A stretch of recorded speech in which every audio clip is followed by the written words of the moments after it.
A man in his 70s, named locally as Dennis Skinner, was pronounced dead at an address in Nettleton Road on Saturday afternoon. Another man, who's in his 80s, is being treated for non-life-threatening injuries. Police believe Mr. Skinner may have gone to the aid of a neighbour who was being attacked. They are now looking for 55-year-old Iain John McLaughlin, also known as Iain John Baker. He's around 6 feet tall, of medium build, with straight greying collar-length hair. He was wearing a short-sleeve, grey and military green T-shirt. Police describe him as an extremely dangerous man who should not be approached. A welfare cap limiting households to £26,000 a year in benefit payments is being introduced across Britain from today. The government says the measure will encourage people back to work. Campaigners fear it doesn't take into account the high cost of housing in some areas and will hit large families particularly hard. A lack of affordable housing in the private rented sector has been highlighted in a report. A think tank, the Resolution Foundation, says working families on low incomes are being priced out of the market in most of southern England and across Greater London. The first phase of a multi-million-pound legacy project's been officially opened at the Lee Valley Whitewater Centre in Hertfordshire. A new pavilion's been built at the centre, which saw gold medal success in the canoe slalom event for Bedford's Etienne Stott and Tim Bailey. In sport, England lead the Ashes series 1-0 after beating Australia by 14 runs in the first test at Trent Bridge. James Anderson took the final wicket of Brad Haddin, his 10th of the match. Captain Alistair Cook says he's looking forward to the next test at Lord's. And the weather, fine and dry with a top temperature of 30 degrees Celsius, that's 86 degrees Fahrenheit. Get the latest news and sport online at bbc.co.uk/3counties. Morning, this is Iain Lee, BBC Three Counties Radio. It's Monday, who'd have thunk it? What a lovely weekend I had, getting water poured over me by a 3-year-old in his pants. It's more fun than it sounds, trust me. Lots coming up on the show this morning, including, you see the pictures of Princess Zara? She's riding a horse. Nothing unusual there, she's a horsey lady, don't be rude, but she's 3 months pregnant. Is that really appropriate? I'm not completely convinced. We'll also be finding out the latest on a care home that we reported on last week. There have been some developments, but we're coming live this morning from outside Bedford Hospital. We're on Britannia Road as questions are still being raised as to the future of the paediatric unit.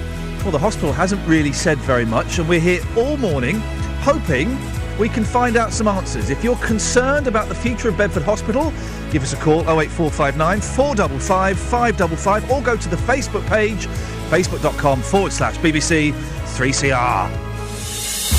Across beds, hearts and bucks. This is BBC Three Counties Radio. I'm glad that it's quite nice weather for us standing out in a car park opposite Bedford Hospital. It would be devastating if it were rainy, yet we would still be here because that's what we do. We are talking about Bedford Hospital this morning. We're going to get a spokesman later on in the show is going to come and talk to us, hopefully, and also somebody who's organised a campaign group. Are you worried about the future of Bedford Hospital? 08459 455 555. Well, this morning, what is the future for children's services at Bedford Hospital? Last week, we told you that junior medical trainees are being withdrawn from the paediatric department after raising concerns following the death of a child. And fears have been raised that the unit may now have to close. Well, it's emerged that recommendations to improve the unit have been made all the way as far back as 2004, but nothing has happened. Well, I'm joined by our reporter, Paul Scoynes. So there have been concerns for a number of years about this, Paul. Yeah, that's right, Iain. In a leaked letter from the body responsible for training of junior paediatric doctors, it says, and I quote here, recommendations have been made since 2004, but no sustained improvement has occurred, and there are recurring themes. Now, the letter from the East of England School of Paediatrics fiercely defends itself in response to the suggestion that it let the hospital down. It says it has supported Bedford Hospital over many years. It says that no other department in the East of England paediatric programme has received so much input. When the school has made recommendations in other departments in hospitals, they've been acted upon, but they say quite pointedly this has not happened in Bedford. It adds that it has tried to sell the department, but paediatric trainees have chosen not to apply. Current trainees have chosen not to extend their posts here and have moved elsewhere. Now, this letter points to one recent incident when a consultant was asked to respond to a complicated fitting child. It took 4 attempts to get a response on the pager.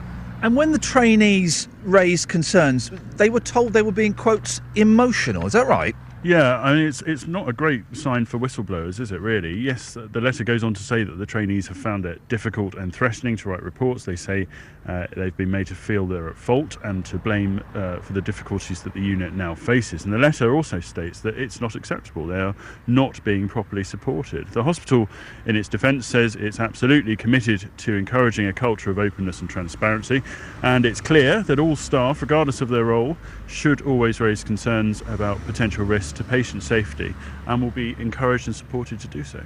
Whistleblowing is kind of the buzzword at the moment, and the freedom to expose potential problems in work. The death of the child that's been mentioned, what do we know about that? We don't know very much. The Trust has asked an independent expert, a doctor, to investigate this incident, which involved care at more than one hospital. Sounds fairly complicated.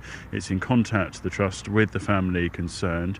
Now, protect all sort of confidentiality, the Trust has said it's not going to disclose any further information. This is the third incident to be investigated at this hospital. The Trust has said it has investigated 2 other incidents raised by junior doctors through its own internal processes. And we've received a leaked letter, haven't we, from Dr. Paul Hassan from the Bedfordshire Clinical Commissioning Group? Yeah, that's right. We saw that late last week. In fact, we spoke about this on your programme on Friday, Iain. The Bedfordshire CCG, as they're known, is run by GPs, doctors, and are responsible for buying NHS-funded healthcare for everyone in Bedfordshire, including the hospital services. Now, the letter by Paul Hassan states that much of what we've spoken about, however, it also says that even maintaining the neonatal unit at Bedford relies on the use of mainly locum workforce, that sort of brought-in doctor workforce, if you like, and there's no guarantee how long the hospital can actually afford to maintain that service. And they say that because of this, the clinical commissioning group is rapidly developing a major incident plan should the service fail and maternity services have to move from the Bedford site. And also in that letter, there's concern raised that there is insufficient capacity at neighbouring hospitals to cope with an extra 60 births a week, and that would really put the pressure on the NHS in the form of the Health Education England in the East, which is of course where those doctors train. They say the priority for local agencies is to ensure safe continuing care for those children, and they've been working with other hospitals as well as regional health agencies to ensure that changes to the children's services can be delivered safely. But the message the Bedford Hospital is giving out is if you have a sick child, you will still be able to take them to the hospital. Is that right? Yeah, I mean, the message is one that they've repeated again and again, and the hospital haven't really added to the statement of last week when they said that they'll announce the changes shortly. What they're saying at the moment is that you can bring your child here. Another announcement will be made this week, potentially as early as today. Who knows? The Trust say currently maternity and neonatal services are unaffected and continue to run as normal, as do all emergency services and all adult services. The paediatric school in the East, along with the General Medical Council, has announced that the trainees will be removed by the end of the month on grounds of, quote, inadequate clinical supervision. And there's also concerns there about patient safety. And the paediatric school says it will work with the hospital and other partners to find a sustainable solution. But the hospital says children's services will have to be delivered differently in future. And it's hard to see how that can't involve making some changes here. Well, the implication, and this isn't what the hospital have said, but this is purely my interpretation, is if those paediatricians, trainee paediatricians, will be removed by the end of the month, there won't be anyone to work that ward. So that could imply that at the end of this month, that ward could possibly be closing. Well, unless they decide to continue with their practice of staffing it with locums, those doctors who come in and almost like agency staff, if you like. That's not fair on them, but that's, the equivalent of... It's like a supply teacher. Like a supply teacher, effectively, yeah. If they can't continue to fund that, then it's hard to see. I mean, the hospital has already said in letters to people that it's hard to see how it could function as a ward without those junior doctors, because they pick up so much of the work. And the problem in the first instance, there's never been any concern about actual physical care of people. It's always been about the level of supervision that these doctors have. And of course, if you take that supervision away, those doctors can't function, and then that affects the patient care potentially. Well, there have not been sort of very many examples of that so far. Paul Scoynes, thank you very much. Well, I guess that's kind of the question that we are trying to get answered today, is what is going to be happening at the end of the month if these trainee paediatricians are removed? Is the ward going to close, or are there other measures being considered? If you've used Bedford Hospital, do give us a call, 08459 455 555. I'm keen to get your stories, both good and bad, about it. If you're concerned, maybe you've got a child who's booked in for a procedure this month, next month, maybe you're expecting to have your baby here. Are you concerned about the lack of information? That seems to be the main frustrating thing. 08459 455 555. We're outside Bedford Hospital all morning. Here's a little bit of George Harrison.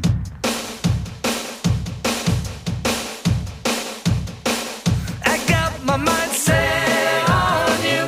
I got my mind set on you. I got my mind set on you. Got my mind set on you. But it's gonna take money. A whole lot of spending money. It's gonna take plenty of money to do it right, child. It's gonna take time, whole lot of precious time. It's gonna take patience and time to do it, to do it, to do it, to do it, to do it, to do it right, child. I got my mind set on you. I got my mind set on you. I got my mind set on you. I got my mind set on you. And this time I know it's real, the feeling that I feel. I know if I put my mind to it, I know that I really can do it. I got my mind set on you. Set on you.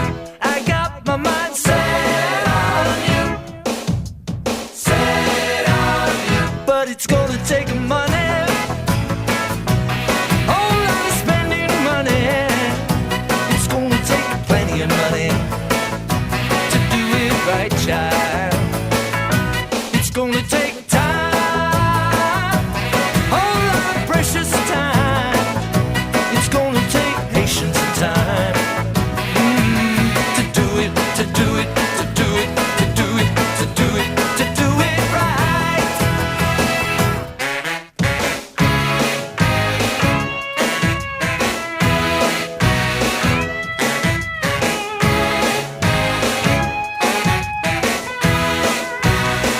I got my mind set on you.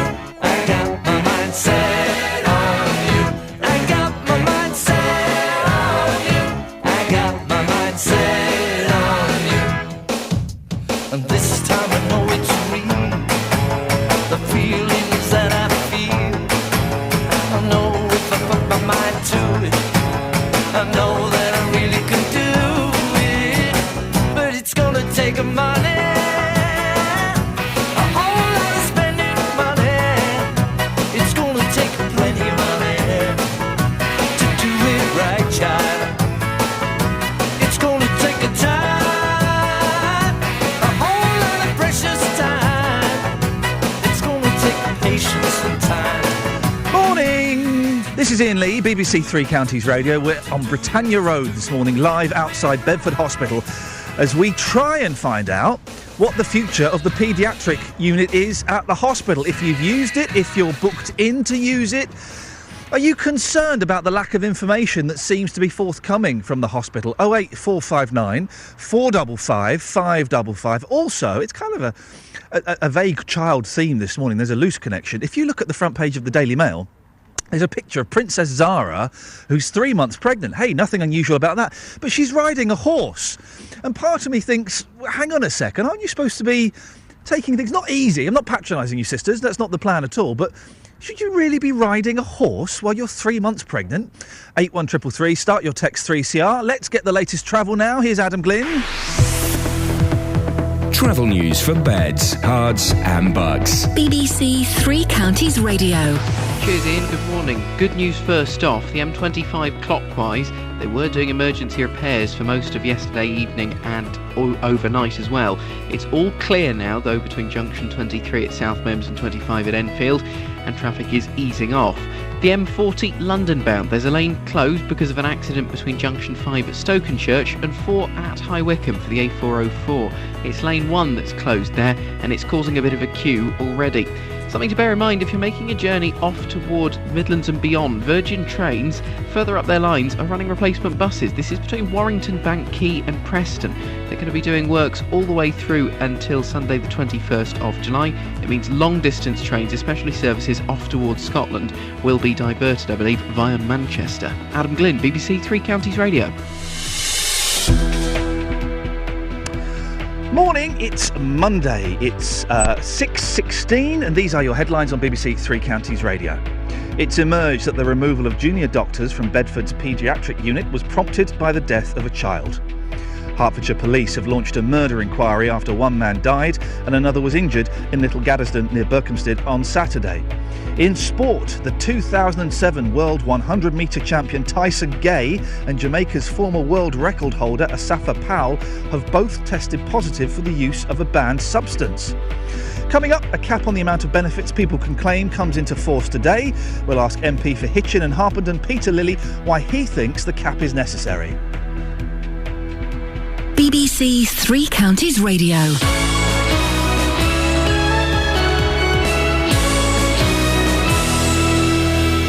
Original British drama on BBC One. How much do you actually know about John Luther? Well, you've never been tempted to administer a bit of personal justice? There's no telling where this is going to end. You come for me, I'm fine with that. But you need to keep away from Mary. She's off limits. I warned you not to make me your enemy. I warned you! Luther continues tomorrow night at 9 on BBC One and BBC One HD. Morning, this is Iain Lee, BBC Three Counties Radio, live outside Bedford Hospital. We'll talk more about that in a little bit, but first, a benefit cap comes into force in beds, Herts and bucks today. It'll mean that people of working age will not receive more than £26,000 per year per household in benefits, even if they're entitled to a higher amount. The government says the limit of £500 a week for 16 to 64-year-olds ensures no one claims more in benefits than the average household. Well, Conservative MP for Hitchin and Harpenden, Peter Lilly, says the cap is necessary and joins me now. Morning, Peter. Why, in your opinion, is this necessary? Well, there's a great feeling of resentment among people who work hard but earn modest incomes when they see other people drawing benefits from a range of different benefits which cumulatively add up to more than they are receiving, and yet those people aren't having to work. So at the very least we should try and restrict the total benefits people get, excluding the severely disabled and so on, to this average income from a working person. Who's going to be affected by this, Peter? Well, the biggest single item of this is obviously housing benefits. So it's people who are living in very expensive houses and claiming a lot of housing benefit on top of other benefits who will be affected, and they will probably be, quite often it turns out that they do have other sources of income, but if they don't have other sources of income, they will have to downsize like any working person would have to do. When you say other sources of income, what do you mean? Well, I mean, sometimes it turns out that people on benefit have actually got earnings which they haven't been declaring. Well, it's a very small percentage, isn't it? It's slightly unfair to label them like that. How big is it? What's the percentage? I don't know what it is now, but when I was Secretary of State for the first time, I began trying to measure it by random analysis. Analysing 1,000 claimants on each benefit in great detail with trained staff, and then we found it varied from benefit to benefit, but I think the level of wrongful claiming was highest on income support, and if I recollect rightly, it wasn't all people working, but it was a variety of different false claims, was up to 15%. It was lower on other benefits. This will be and of course there are a tiny number of people who do cheat the system by claiming benefits and by, taking cash-in-hand jobs or whatever. But this is persecuting those people who really need that money, isn't it? It's not persecuting them any more than a working person who has to live within his income is persecuted people just have to live within their income, and it's quite a lot of money. There will be some people listening, Peter, who think, why are you picking on the poor when Starbucks don't pay much tax or Google don't pay much tax? That seems to a lot of people significantly more unfair. Well, they're not either or. We ought to ensure that everybody pays their fair taxes. But you've gone for the poor, the easy target first, haven't you? No, I'm not sure what the order is.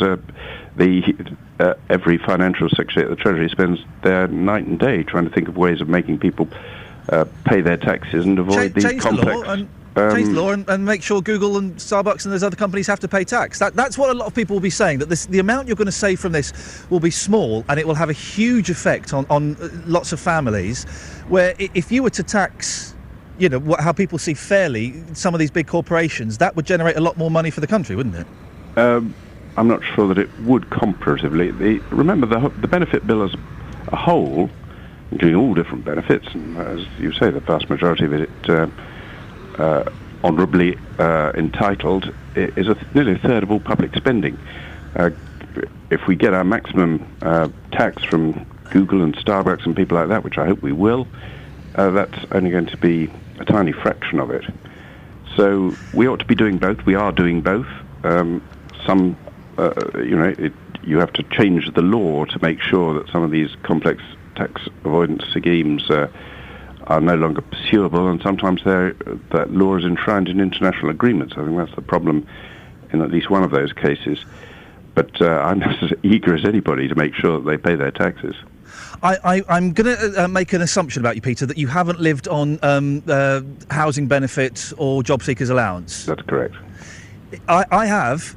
It's really, really hard. This idea that people are coining it in and living the fat of the land, it's really tough. No, I agree. But you're talking there of people who are living on basic benefits, not people who are living on $25,000 a year. I've often argued, and people have perhaps been surprised to hear me argue, that our benefit system, it's not that the benefits are too high, it's that they go to too many people, some of whom would be better off working and not entitled to benefits.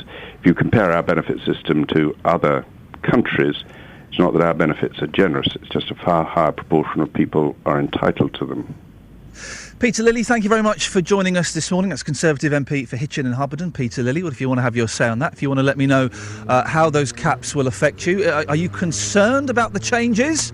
Are you going to have to change the way you live? Are you one of these naughty people who is signing on, I think they still call it that, I'm not 100% sure, and getting a sneaky little cash-in-hand job as well? I think the percentage of people who do that, it's tiny. It's significantly tiny. And the time that I lived on job seekers allowance, I don't think it was called that then, actually. It was so long ago. When was it? It would have been about 16 years ago.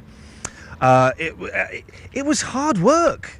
It was hard work getting the housing benefit and getting that tiny cheque of about £36 a week, something like that. Anyway, 08459 455 555. Let's have a little bit of Adele now, shall we?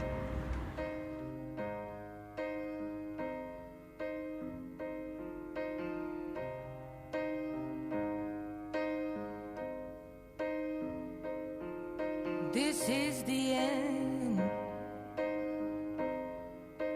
Hold your breath and count to 10. Feel the earth move and then hear my heart burst again. For this is the end. I've drowned and dreamt this moment, so overdue. I owe them. Swept away, I'm stolen.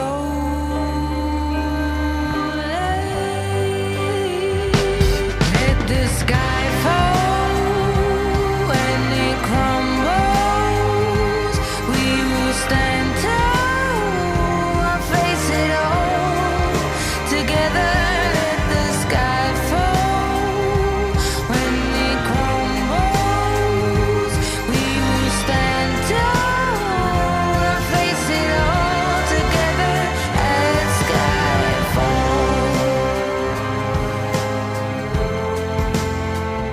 Skyfall is where we start.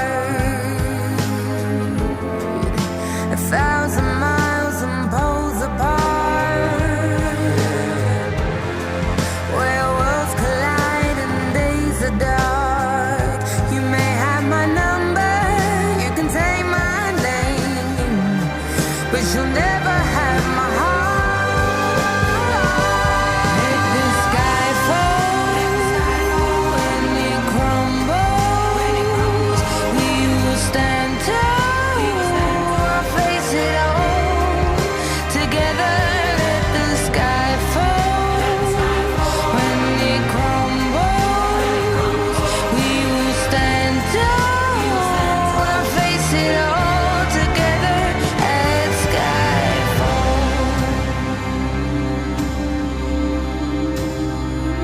Where you go, I go.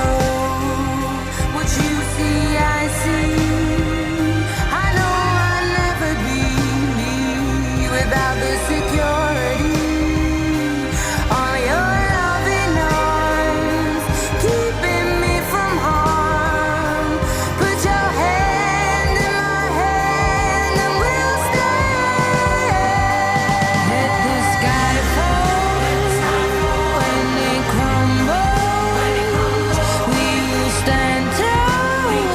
I'll face it all together. Let the sky fall when it crumbles. We will stand tall. I'll face it all together at skyfall. Let the sky fall.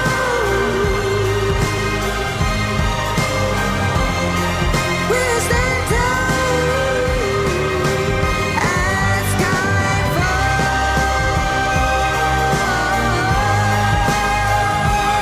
Morning! This is Iain Lee, BBC Three Counties Radio. Isn't it a lovely day to be stood in a car park? I've got a short sleeve shirt on and everything. I've got a jacket as well that's covered in yoghurt stains. I've got 2 young children, and boy oh boy, you don't want to have yoghurt and young children at the same time. We're outside Bedford Hospital. We're parked up in Britannia Road. We are trying to find out what the future of the paediatric unit is going to be. It's all up in the air. It's all very vague. We've had some very vague statements from Bedford Hospital. We'll be speaking to someone from the hospital a little bit later on in the show. If you want to have your say, 08459 455 555. Right, let's get the travel news now. Here's Adam Glynn. Travel news for beds, cards and bugs. BBC Three Counties Radio. A bit of disruption on the M40 this morning. London bound, there's a lane closed because of an accident between junction 5 at Stokenchurch and 4 for High Wycombe. So as you make your way down there, it is already looking quite slow. The M1 southbound is busy from junction 12 at Flitwick toward 11 for the A505. And as you come in near toward the M25, there's heavy traffic on the North Orbital Road through Bricket Wood. The A405 looking a fair bit busy as you come down toward the M25 at junction 21A. It's not been a bad start for the motorway after the disruption in the early hours. The clockwise side is all fully open between the A1M and Cheshunt, and it's all moving well. Maybe a little slow on the anti-clockwise side, as you would expect at this time of the morning through the roadworks. So it's just as you go past junction 25 near to Cheshunt for the A10. Things running fine all the way round toward the M40 at junction 16 though, and no delays for the moment along the A1 or A1M. Adam Glynn, BBC Three Counties Radio. Across beds, hearts and bugs. This is BBC Three Counties Radio.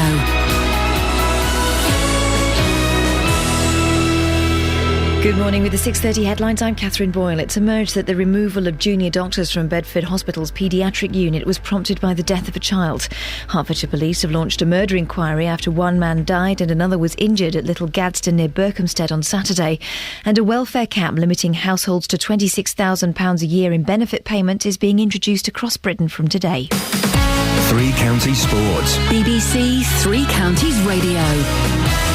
The 2007 World 100-metre champion Tyson Gay and Jamaica's former world record holder Asafa Powell have both tested positive for the use of a banned substance. Jamaican Olympic women's 4x100 metres relay silver medalist Sharon Simpson's also tested positive.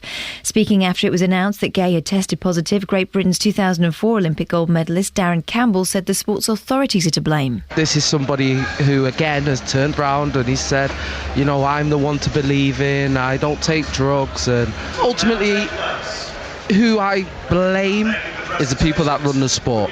Until you put a deterrent that lays it all out on the line, that says if you decide to go down that path, you cannot come back to the sport, then people will continue to take the gamble. England lead the Ashes series 1-0 after beating Australia by 14 runs in the first test at Trent Bridge. James Anderson took the final wicket to Brad Haddin, his 10th of the match. Captain Alistair Cook says he's really looking forward to the next test at Lord's. I think this test match has been a fantastic advert for test cricket. You know, the crowd, as I said out there, full house every day, and I think that's what Ashes cricket is, isn't it? And it's just, we're very privileged to be playing out there. In football, Milton Keynes Dons winger Adam Chickson's joined Brighton and Hove Albion from an undisclosed compensation fee. And England's women play their second match at the European Championships tonight in Sweden when they take on Russia. Aylesbury's Ellen White and Watford's Kelly Smith could well be involved. And that's the latest news and sport. I'll be back with more at 7 o'clock. Thank you very much, Catherine. Good morning, this is Iain Lee, BBC Three Counties Radio. We're outside Bedford Hospital. We're trying to find out the future of the paediatric unit after various incidents have happened over the last few months, over the last few years, if we're led to believe some of the letters that have been leaked. We'll be speaking to someone from the hospital a bit later on. We'll also be talking about the care home we mentioned last week. Remember we spoke to Beryl, whose husband was in the Meppershall care home that had not done brilliantly in the CQC. Well, there's been some developments on that. But also this morning, front page of the Daily Mail, there's a picture of Princess Zara. She's one of my favourite royals. She was one of my favourite royals. She's 3 months pregnant. That's not what has put me off her, please. But she's in a horse jumping contest. She's there, all dressed up in the horse riding gear. That's not really a problem. But she's jumping around on the horse. And part of me thinks, and I kind of need your help on this, women and horse riders, that's a little bit dangerous, isn't it? Now, I mentioned this here, and both Justin and myself went, oh, that's out of order. But producer Tara, who's a woman, said, well, no, come on. So is it men being a little bit too protective? If you've had any experience of this, 08459 455 555. Well, earlier on I sent Justin out into Bedford to see what the people of Bedford think about it.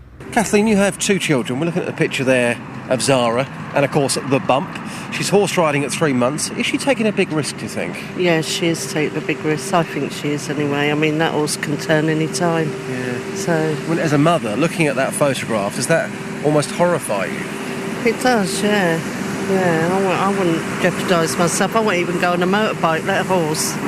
So, yeah. And when you were pregnant, you had two children, of course, but on both occasions, were there things that you simply didn't do because you thought, I can't do that, I'm going to endanger my baby? Yeah, there's lots of things I didn't do. I didn't even get on a chair to clean my windows because I thought, being on my own, I might fall. So, I didn't want to endanger my baby, so that's it, really. Well, madam, there's the photograph of Zara with the bump and the horse. Yeah. Is she taking a massive risk there, do you think? I don't really think so. Can you tell us why? I just feel it's her own business, and, if she wants to ride, she's always weighed up the possibilities. She knows the horse and all sorts of things, yes. Right, well, that's the thoughts of the people in Bedford. Well, I'm going to put this out there. I think that it's as dangerous as smoking when you're having a baby, isn't it? To ride around on a horse? Don't pull that face, producer Tara. Of course it is. Supposing that horse fell at the first hurdle. I don't know what that means. But supposing it fell and she fell off the horse. All these things can happen. I think it's highly irresponsible. None of my business. But as a concerned gentleman, what do you think? 08459 455 555. Let's have a little bit of music, please.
morning. Well, that was a good ending to a song, wasn't it? You said, we should compile a list one day, not today, got better things to do, of songs that end with drums. Bum, bum, bada, bum, bum.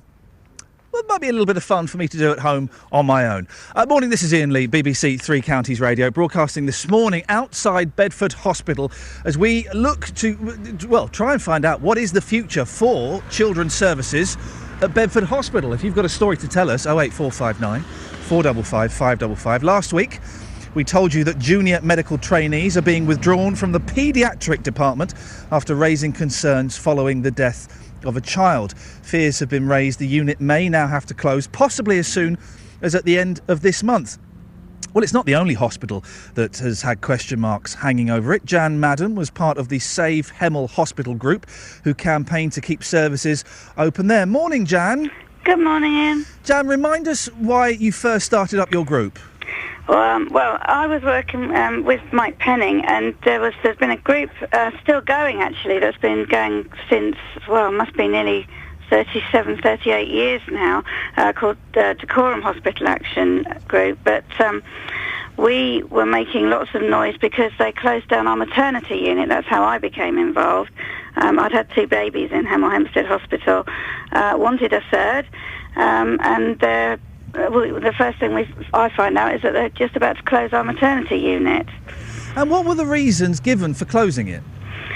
Well, that was all very cunning, actually. We had a talk from a local MP who I was very pleased with, Mike Penning's predecessor, who said that he was going to fight very hard, and he did fight very hard to try and save it. Unfortunately, we were told it had been saved, and then 3 months later, it just one day, all of a sudden, it closed. So hang on, they said, yeah, no, don't worry, we're going to keep it, and then someone turned up and it was pretty much the doors were locked and barred. Completely. The front page headlines of our local paper was that we'd saved it, and 3 months later they just closed it, just literally closed it. The reason that they did that, they said it was they didn't have the right staff to staff it, so it wasn't safe and it wasn't legal. But what they'd done, they'd moved the staff over to Watford to cover the maternity unit over at Watford. So it's very sneaky how they did that. It's interesting what you say about they closed it because they said they didn't have the right staff, because that does kind of have shades of what is potentially happening at Bedford Hospital. Can you sympathise with what's happening at Bedford Hospital? Completely and utterly. We fought so passionately to save our hospital in Hemel Hempstead, and Betty Harris and the Decorum Hospital Action Group are still fighting. I can't see that it's ever going to reopen again, but I have so much sympathy, and all I can say is that those people must fight, because they may be lucky where we weren't. The frustrating thing that seems to be happening here, and again has echoes of what happened to you, is that the hospital is closing ranks and won't tell the public what's going on. How frustrating was that for you? Oh, they close ranks and don't tell you anything, or they lie. They just lie to you. I can remember going to the meeting over in Hemel Hempstead, over in Watford, where we were waiting for that final decision on whether they were going to move our A&E completely over to Watford. And I can remember going to that meeting. I left home at 8:30 in the morning for a meeting that was due to start at 9:15, and it was this end of Watford. It was about a 5-mile journey. It took me until 10:15 to get there, so it took me an hour and 3/4 to get to this meeting. And the chief executive at the time, who is interestingly re-employed by the trust recently, told us that there are no traffic problems in Watford, and it was absolutely ridiculous. They just lie to you. You say that the people who are fighting to keep Bedford's the children's services open should keep on fighting, but it sounds like in your case it was a done deal already. Surely there's not much hope, is there, or is there? Do you know what? I think if something is worth preserving, it's worth fighting for. You must fight on, and there are other hospital trusts around the country where local pressure groups were successful. I believe that the reasons that were that they moved everything to Watford were highly political. I totally disagree with the decisions that they made. They've centred a hospital trust in a town in Watford where people can't get to it. The building's falling down. We in Hemel Hempstead don't really have traffic problems as such, and the hospital was more modern and it had more beds in to start with. So just fight on. You must fight if you believe in something.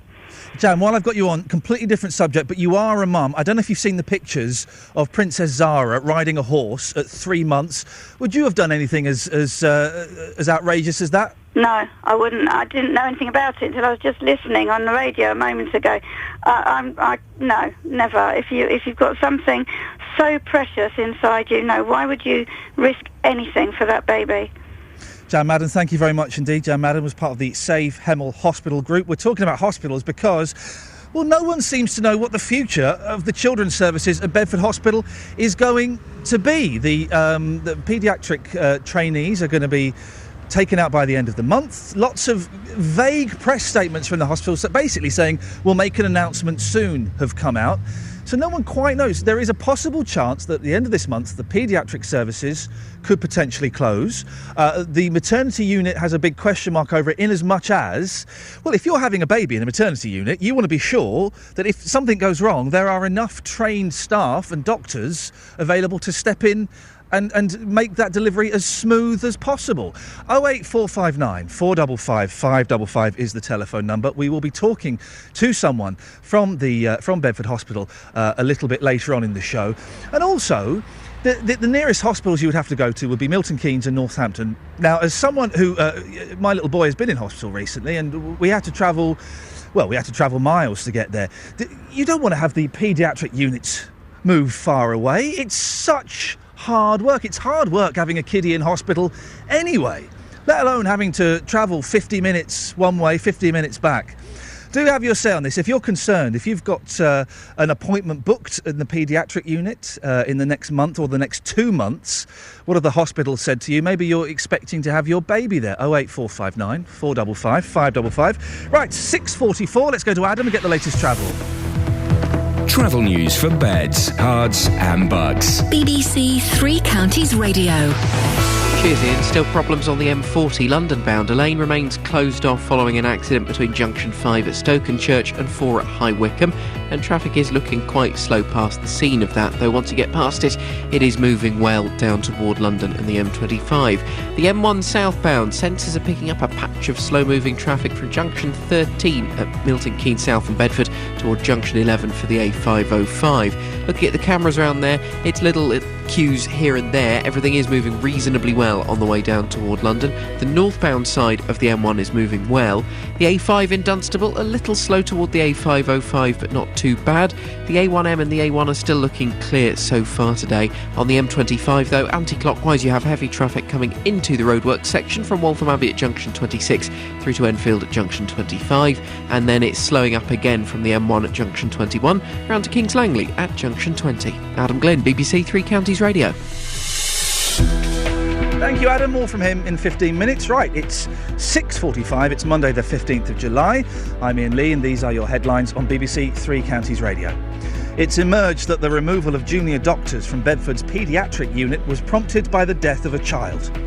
A welfare cap limiting households to £26,000 a year in benefit payments is being introduced across Britain from today. In sport, England lead the Ashes series 1-0 after beating Australia by 14 runs in the first test at Trent Bridge. Coming up, as well as Bedford Hospital, we've been closely following developments of a dementia ward at a Meppershall care home which closed last week. We'll be getting the latest from Central Bedfordshire Council, facebook.com/BBC3CR. But now let's get the latest weather with Elizabeth Rizzini. Beds, hearts and bucks weather. BBC Three Counties Radio. Hello, very good morning to you. It's going to be very warm warm, dry and sunny again today. Now we're starting off the day in around 12 or 13 degrees Celsius. Those temperatures rising swiftly in that sunshine. And the difference between today's and yesterday's weather is that there's lots of sunshine from the word go today. Blue skies abound, just a very light breeze, and we could be seeing highs today up to, well, the mid to high 20s, really quite widely. We've got 28 degrees Celsius forecast for Bedford, for Luton, and for Hertford as well. Aylesbury at around 26 degrees Celsius. Certainly some very high temperatures. Again, just a very light breeze. Overnight tonight, temperatures dropping to between perhaps 14 and 16 degrees Celsius. We'll see the high temperatures, of course, in the towns. It could be quite an uncomfortable night's sleep for some of us. Tomorrow, again, we're looking at possibly getting quite close to 30 degrees Celsius. We might well hit it on Tuesday or on Wednesday too. By the time we get into the end of the week, there could be just a little bit more in the way of cloud through the course of the mornings, but it will be burnt away by the afternoon. This weather is set to continue for at least the next week. That's the forecast. If you've got a problem with a company, a council or an organisation, there's one man you should come and speak to. You've got a problem with a mattress, I gather. Tell me all about it without naming any company name. Jonathan Vernon Smith. Well, every time she tried to book, the trip was cancelled because of adverse weather. The JVS show fights for your rights and tackles your consumer problems. Said send the receipt off and you'll get the cheque in the post. If you need our help, I went to speak to the man that runs this golf club. Email jvsshow@bbc.co.uk.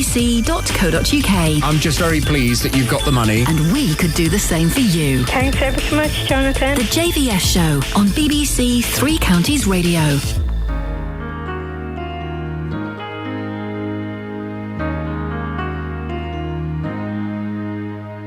How can I just let you walk away? Just let you leave without a trace. When I stand here taking every breath with you. Ooh, you're the only one who really knew me at all. How can you just walk away from me when all I can do is watch you leave? 'Cause we shared the laughter and the pain, and even shared the tears. You're the only one who really knew me at all. So take a look at me now. There's just an empty space, and there's nothing left here to remind me. Just the memory of your face. Oh, take a look at me now. There's just an empty space, and you coming back to me is against the odds, and that's what I've got to face.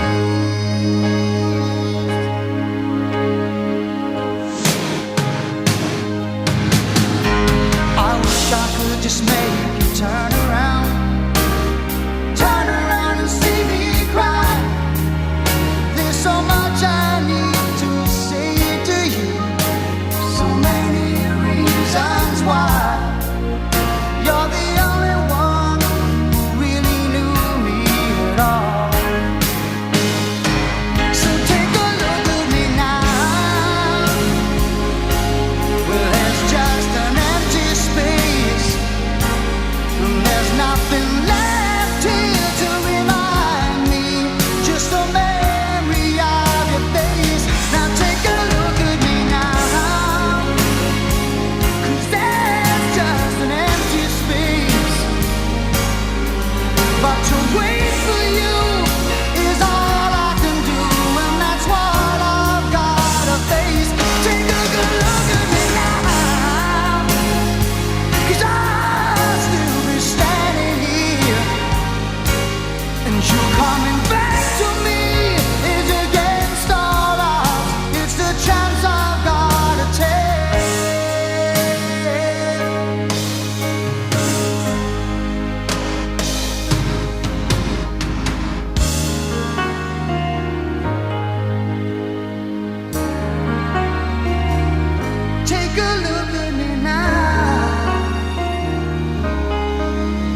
Little bit of Phil Collins, yes. Morning, this is Iain Lee, BBC Three Counties Radio, live outside Bedford Hospital. We'll talk about that a little bit more after 7 o'clock. But last week we told you about a dementia ward at Meppershall Care Home.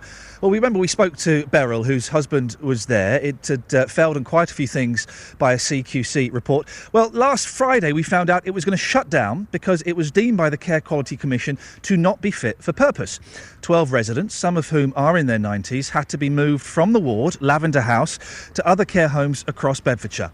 Meppershall Care Home itself has been the focus of a very damning report from the CQC. We get the latest now from Julie Ogley. She's the Director of Adult Social Care, Health and Housing with Central Bedfordshire Council. What's the latest, Julie?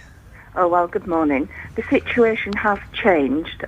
Yesterday afternoon, CQC served another urgent notice on the homeowner, which requires the entire home to close by Friday.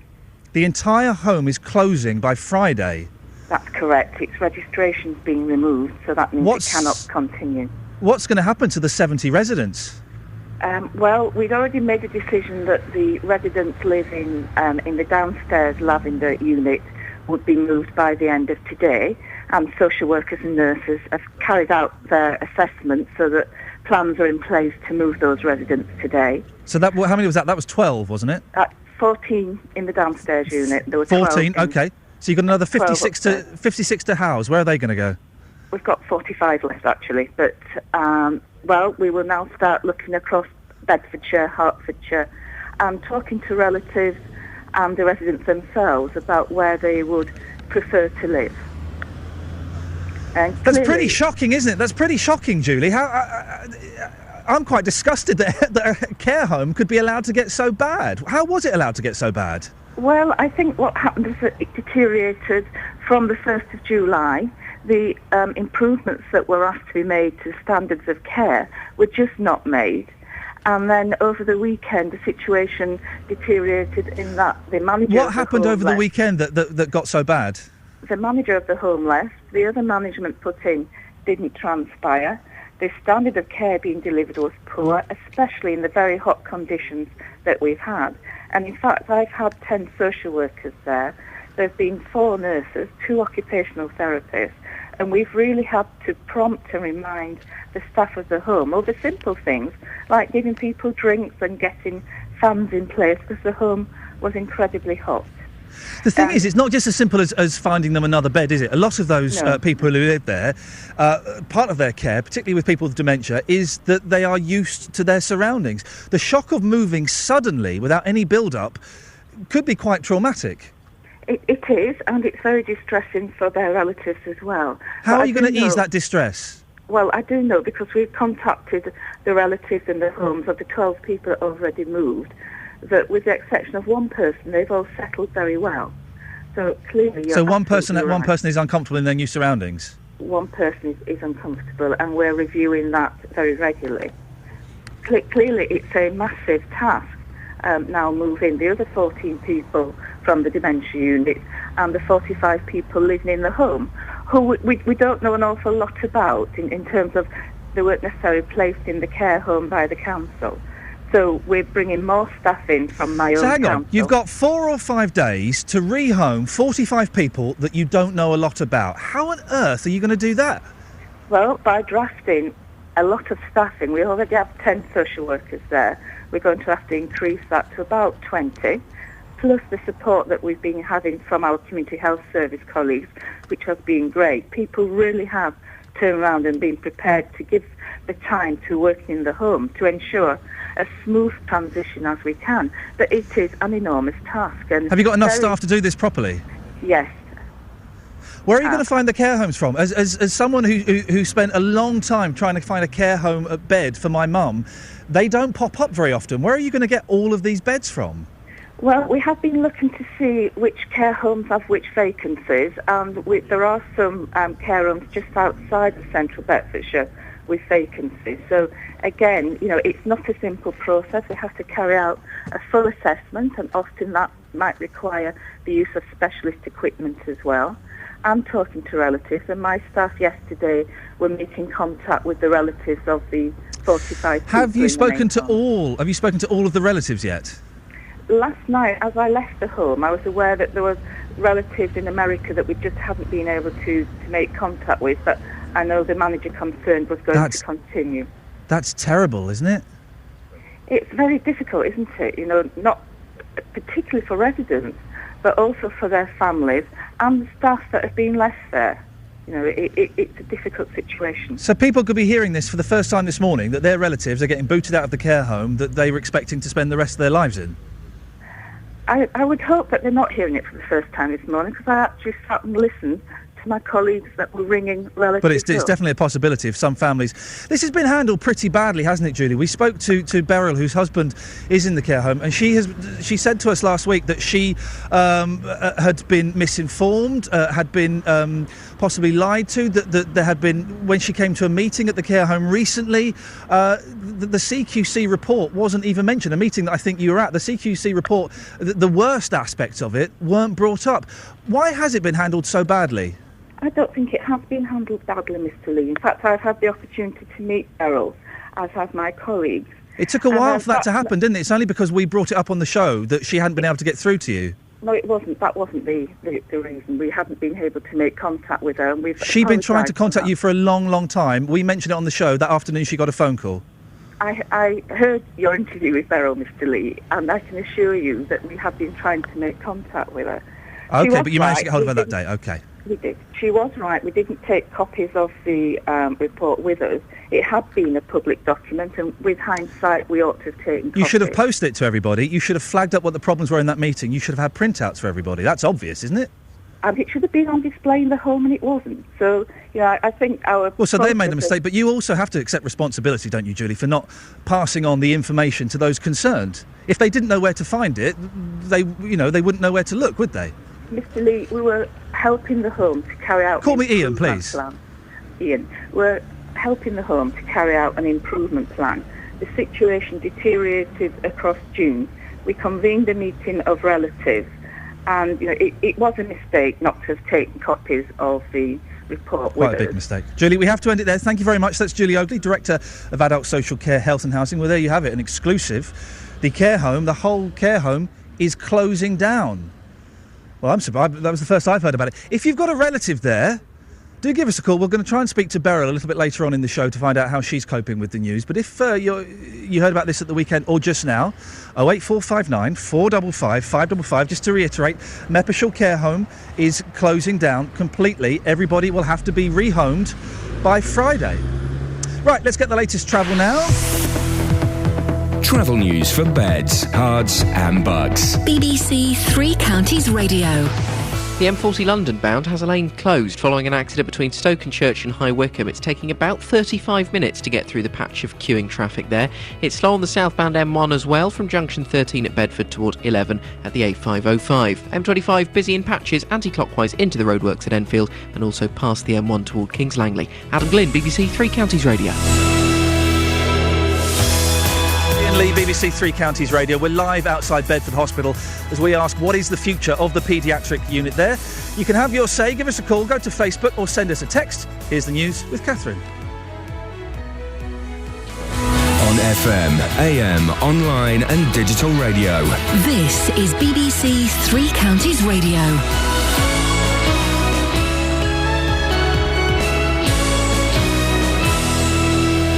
Good morning, it's 7 o'clock. The headlines: fears for the future of Bedford Children's Unit, Meppershall Care Home to close, and Hertfordshire Police launch murder inquiry. BBC Three Counties Radio. It's emerged that the removal of junior doctors from Bedford's paediatric unit was prompted by the death of a child. Last week, the Hospital Trust said it had acted following concerns from medical trainees about a lack of supervision.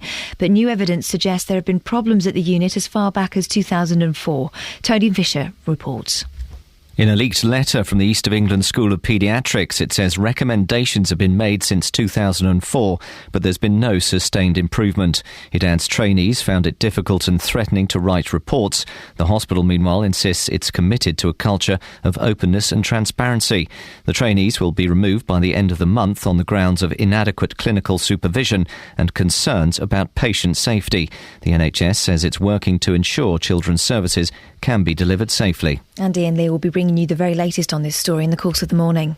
It's just been announced that the Meppershall care home has been ordered to close by Friday. Work has already begun to rehome all 70 elderly residents, many of whom have dementia. Hertfordshire Police have launched a murder inquiry after one man died and another was injured in Little Gaddesden near Berkhamsted on Saturday.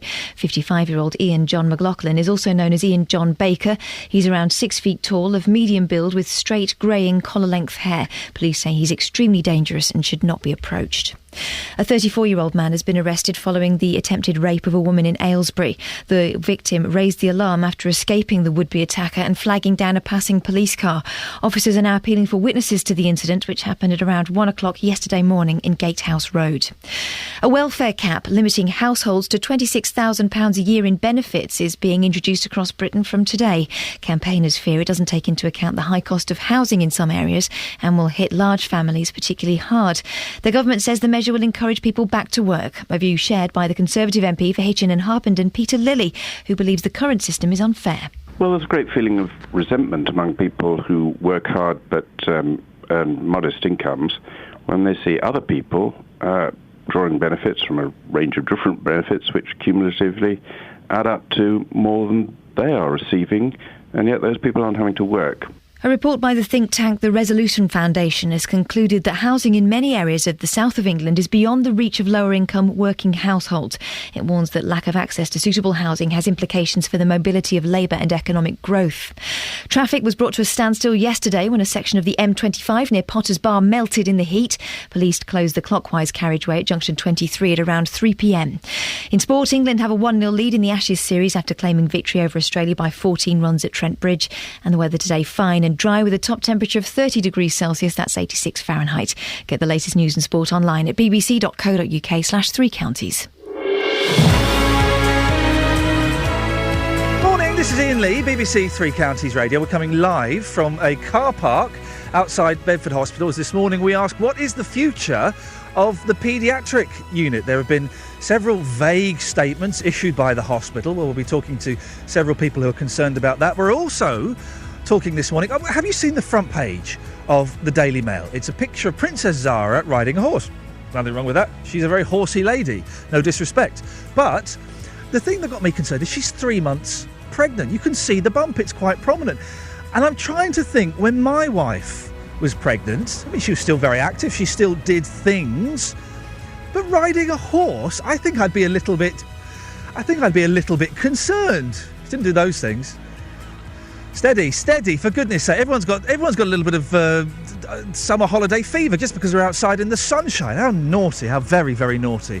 And also there have been changes made to the...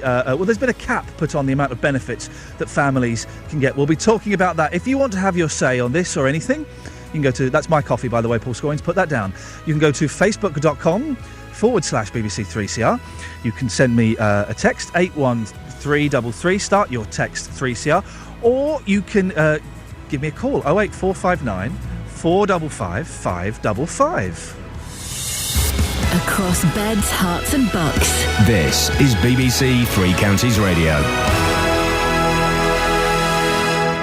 Now, we are coming live this morning from outside Bedford Hospital. If you're passing, if you're nearby, if you have concerns about the hospital, do come down and see us. We're in the car park on Britannia Road, and we're here because it's emerged that recommendations to improve the paediatrics department at Bedford Hospital have been made as far back as 2004, but nothing has happened. The revelation is made in a leaked letter from the East of England School of Paediatrics, which is responsible for junior medical training. Trainees are being withdrawn from the paediatric department after raising concerns following the death of a child. Well, according to the leaked letter, trainees, well, they don't want to work there anyway. Joined now by Dr. Peter Parry-Oakden, who's a Bedford GP and is part of the Bedfordshire Clinical Commissioning Group, which buys NHS-funded healthcare for everyone in the county, including hospital services. Good morning, Doctor. How worried are you by this? Morning, Ian, and please do call me Peter. Thank you. There we go. Thank you. You've been listening. Good work. So, sorry, what was the question? Peter, how worried are you by this? Well, clearly we're very worried. The safety of our patients and children is paramount to us. We were not aware of this until May of this year, and so we were extremely surprised to hear that concerns had been raised for, as you say, since 2004.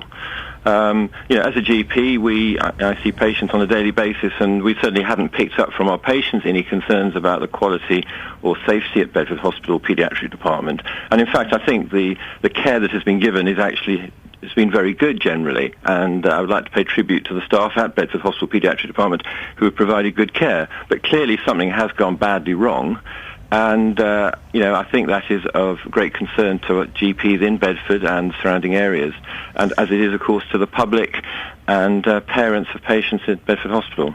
I guess part of the concern is we don't know what's going to happen. It's what I'm surmising from the information that's been given is it looks very likely or very possible that the paediatrics unit could close at the end of this month. Is that your interpretation of things? Well, I think in the short term, getting safe care for the patient is paramount. I don't think the paediatric department will close, but it could well be in the very short term that very different arrangements may have to be put in place to ensure the safe care of patients. I think in the longer term, we would want to see a full range of paediatric services delivered from the Bedford Hospital site, and I know the hospital are confident that they will be able to do that. However, that can only happen if we are able to have a full complement of paediatric staff to provide that service. And currently, it doesn't appear that that's going to be straightforward as the trainees have been withdrawn, and it has been difficult or impossible to recruit senior staff to work in that department. Why? What possible reasons could there be for it being so difficult to recruit senior staff? Well, I don't know for sure, but I guess there may, as we say, these problems have been going on for some time, and it may be that within the paediatric fraternity, there has been a feeling that Bedford Hospital paediatric department may not have been the best place to work. I don't know, but I think we understand there isn't a national shortage of paediatric consultants willing to work, but Bedford Hospital Paediatric Department has had difficulty recruiting, so we are told. You say people could possibly view it as not the best place to work. Why would that be? Would that be the investment? Would that be senior members of staff potentially causing problems?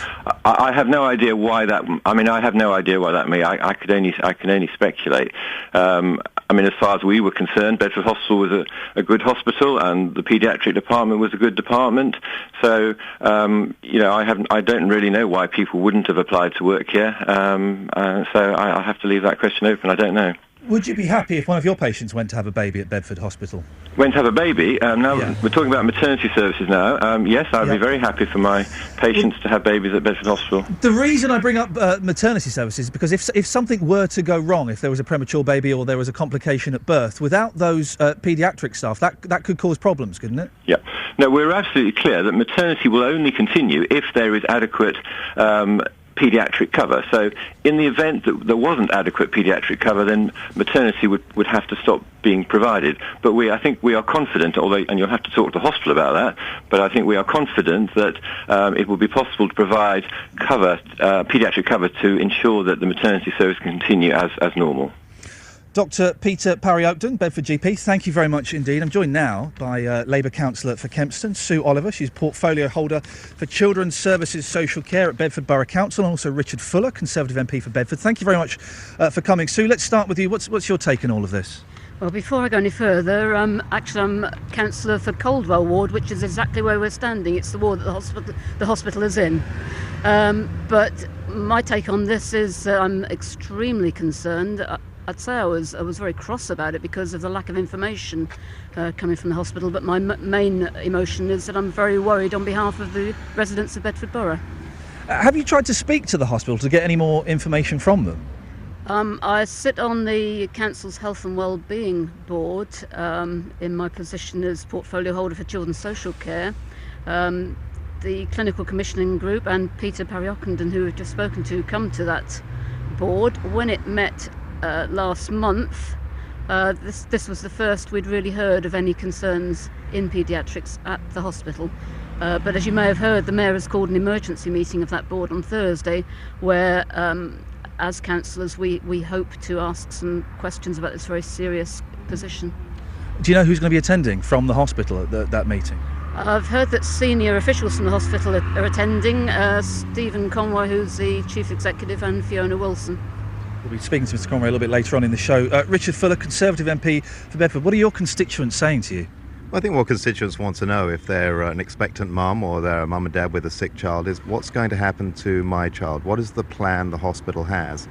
And it's a bit worrying that we've got here to Monday and there is no plan. Now, we understand, I think Sue and I both understand, that it takes time for the hospital to get that right. But it shouldn't take, in this era of openness, having to have the media camped out outside the hospital for them to say, what is the plan now? Let's hope that's something they can resolve today. What are you hoping to hear from the hospital? What would kind of put your mind at ease slightly? Well, short term, we want to make sure that all patients who are serviced by Bedford Hospital are serviced in a way that is safe to them, safe to their child. And that's the first and most important thing. Second of all, it's a clear plan. Because as much as you do, in a few weeks' time, if there's a closure of some of the paediatric services, what are mum and dad going to do? And how do you get the message out to mum and dad? Now, programs such as your own can help with that, but you can only start communicating to people when you know what the plan is, which is why it's important that Bedford Hospital come forward as soon as they can, hopefully today, with that plan. It is, as a parent, I share the frustration that both of you do of the kind of the vagueness that we've had from the hospital. Things will be okay in the short term. We'll be making a statement soon. There are no specifics, are there? No, they're not. And that ties a little bit to what you were talking about a little early on with Peter, which is these are issues that have been going on for a while. What was the hospital trust doing to investigate those issues? There were no, as the doctors rightly said, there were no major concerns outside of what the general practice of paediatrics was. But clearly there were concerns from the deanery about the supervision of junior doctors. Was the hospital applying a series of elastoplast solutions when what they really needed was a much more serious investigation? Those are questions I hope Sue and her team on the Health and Wellbeing Board will be looking into. The doctor we just spoke to did raise a big question mark over Bedford Hospital by saying people consider it to be not the best place to work. That's pretty poor, isn't it? Yeah, he also said it was a very good hospital and gave good care, and that is an important message that we should send out. But imagine this, if you're a junior doctor just starting about your time as a trainee, and you're hearing and you're making a decision about which hospital you should go to, and you're hearing there are issues with supervision in the paediatrics department of Bedford Hospital, you'll say, well, I'll go to Milton Keynes. And if this goes on for a number of years, a culture amongst those people who are looking for the next stage in their medical careers as paediatricians will say, I heard Bedford Hospital's not very good. That's a deep-rooted problem that the trust needs to resolve. But immediately they need a plan to look after young children and their care, and that's what we want to hear from them today. There are various groups who think this is part of a plan to at least close the paediatric unit, spread it out between Northampton and Milton Keynes, and they're kind of trying to do it through the back door. What do you think about that? Well, I'd say in the short term, the most important thing is that we want to make sure we have exactly the right services being provided for the mums and dads and pregnant mums here, or in nearby hospitals. What we need to do long term is ensure that those services are back in Bedford Hospital. Now, those could be provided by another hospital. We have eye services provided by Moorfield Hospital. I think what people in Bedford and Kempston care about is they've got services locally. They don't mind if it's provided by Bedford Hospital, Milton Keynes Hospital, or somebody else. Sue, final word to you. We know the hospital will be listening to this. What is your message to them today? I think in the short term, what we understand the reasons for possibly moving services because of safety reasons. We want to be assured that young people will be safe when they go to our hospital. In the longer term, I want to be assured that paediatrics and therefore maternity and therefore paediatric A&E will remain in Bedford. On behalf of my residents, that's what we want to hear, a proper plan as to how services will remain open in Bedford. Councillor Sue Oliver, thank you very much. Richard Fuller, Conservative MP for Bedford, thank you for joining us this morning. We are standing in a car park. It's a gorgeous day, let me tell you that. We are standing in a car park outside Bedford Hospital. We will be speaking to a senior member of staff from the hospital later on, trying to find out what the future of the paediatric unit is. 08459 455 555. Right, it's 7:15. Let's get the travel news now. Here's Adam Glynn. Travel news for beds, cards and bugs. BBC Three Counties Radio. Still delays on the M40 as you make your way toward London. It's queuing after the accident earlier between Junction 5 at Stoke-on-Church 4 at High Wycombe. It's taking maybe 35 minutes to get through the delays there. The good news, though, is that the accident is completely off the carriageway and all lanes have reopened. The southbound M1 looking particularly slow this morning. Patches of slow-moving traffic from Junction 14 at Milton Keynes down toward 11 for the A505. Speed sensors are suggesting it could take you as long as 45 minutes to navigate that stretch right now. We haven't had any reports of accidents through there, and looking at the cameras I certainly can't see any accidents, but it's just very slow. If you spot anything, of course, give us a call, 08459 455 555. Down toward the M25, anti-clockwise it is stop-start as you make your way from Essex into the roadworks. So from the M11 through to the A10 is looking busy, then through the works is slow. Queues from the M1 to Kings Langley, junction 21 to 20, and now it's stop-start from Watford through to the M40 as well, junction 19 down to 16. The A1M is looking slow southbound past Stevenage at junction 7, and the A1 into London through Boreham Wood is queuing from Stirling Corner to Apex Corner. Trains and tubes running without problems. Adam Glynn, BBC Three Counties Radio. Thank you, Adam. Right, it's 7:16. It's Monday, the 15th of July. I'm Iain Lee. These are your headlines on BBC Three Counties Radio. It's emerged that the removal of junior doctors from Bedford's paediatric unit was prompted by the death of a child. Bedfordshire's Meppershall Care Home is to close by Friday, following a damning report by the Care Quality Commission. In sport, the 2007 World 100-metre champion Tyson Gay and Jamaica's former world record holder Asfa Powell have both tested positive for use of a banned substance. Coming up, a cap on benefits rolled out across the country today. We'll speak to the Trade Union Congress to find out their concerns with the policy. 08459 455 555. BBC Three Counties Radio.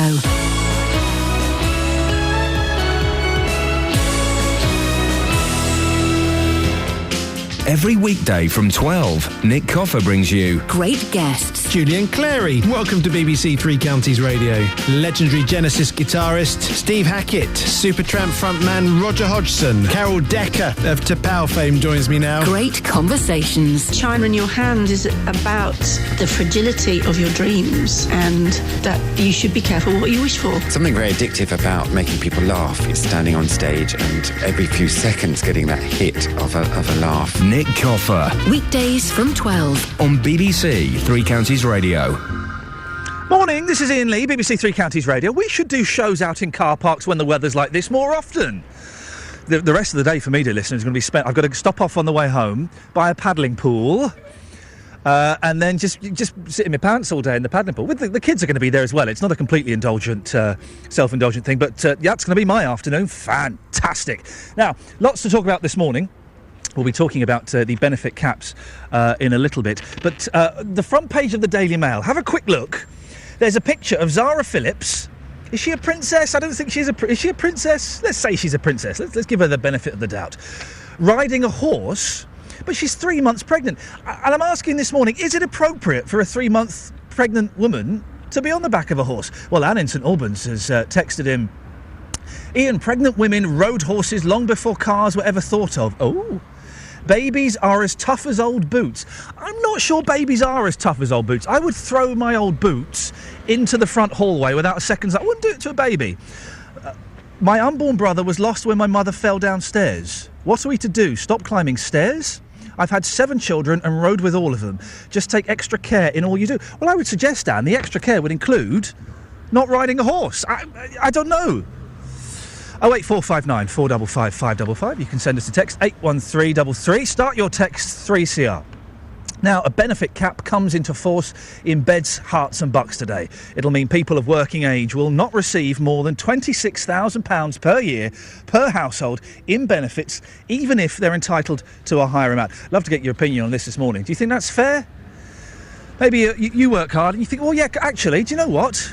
People do get too much. Maybe this is going to affect you personally. Your benefits are going to be capped and you're wondering how on earth you're going to cope. 08459 455 555. The government says the limit of £500 a week for 16 to 64-year-olds ensures no one claims more in benefits than the average household. Well, I'm joined now by Megan Dobney from the TUC. Morning, Megan. How do you feel about this cap? Good morning. Not at all happy, I have to say. I think we've got to think about why we pay out welfare benefits. We pay them out because people are in need. Now, the government keeps whistling on about how this is going to encourage people to get work. But if we look around our 3 counties, we can see that we haven't got jobs for all the people who are unemployed. And in fact, I think in Bedford, nearly 5 people for each job. But I think the more difficult thing is that this is taking place in the middle of a maelstrom of changes to benefit system. So we're going to gradual rollout of what's being called universal credit, where everything's being rolled into one. We've got changes in eligibility to lots of different benefits. There's movement of council tax benefit putting onto local authorities. You know, the whole thing is actually, as stated by the government, not on the headlines of the Mail, but intended to save about 20% on the benefits bill. So it's taking money away from the poorest people. So, no, I'm not happy, Ian. 500 quid a week could be considered a pretty good wage. There are people working who don't earn that. What would you say to them? No, that's quite right. And without doubt, we do have a serious low-pay problem. And don't forget, the benefits cap applies to people in work. This is not only about people who are unfortunate enough to be unemployed. It includes things, housing benefit is paid widely to people in work who are on very low wages or indeed paying very high rents. Child benefit is included in the benefit cap. Child tax credit is included in it. A lot of these benefits are for working people too, not just unemployed people. Peter Lilly, we had on the show earlier on, said there were a significant number of people who were claiming benefits, but also getting an extra income from somewhere else. What would you say to that? Does he mean a fraudulent income? Yes, he does, yeah. Yeah. He said 15%. 15% of what, I wonder? The figures are in fact quite interesting. There is a fraud and error rate amongst benefit claimants of 0.7%, which I think less than 1%. That's not a large amount. Of course, any fraud is wrong, but that includes error as well. That includes error on the part of the department as well as a tiny amount of fraud. So, of course, be pleased to clear up fraud, but it's irrelevant in terms of the benefit cap, because the benefit cap will apply to millions, and that less than 1% are not cheating. Is that just the people that they've identified? I'd imagine, listen, when I signed on, I was doing it all legitimate, governor, honest, but I'd imagine that it will be quite easy to sign on and, go and earn a few quid cash in hand. It's just going to disappear into the system, isn't it?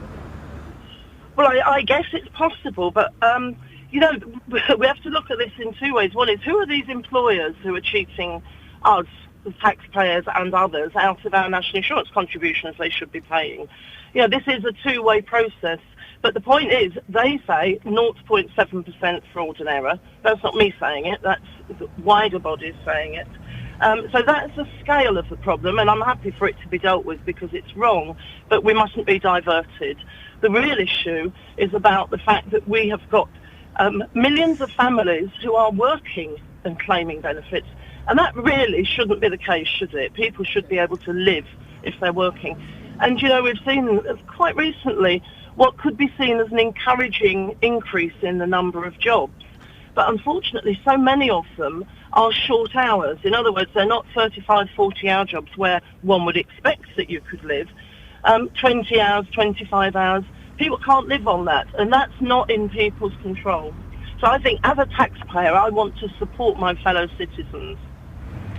Savings need to be made, don't they? Everyone, well, I say everyone, nearly everyone, possibly not the MPs, will be making reductions, having their pay frozen, having their pay reduced in some cases.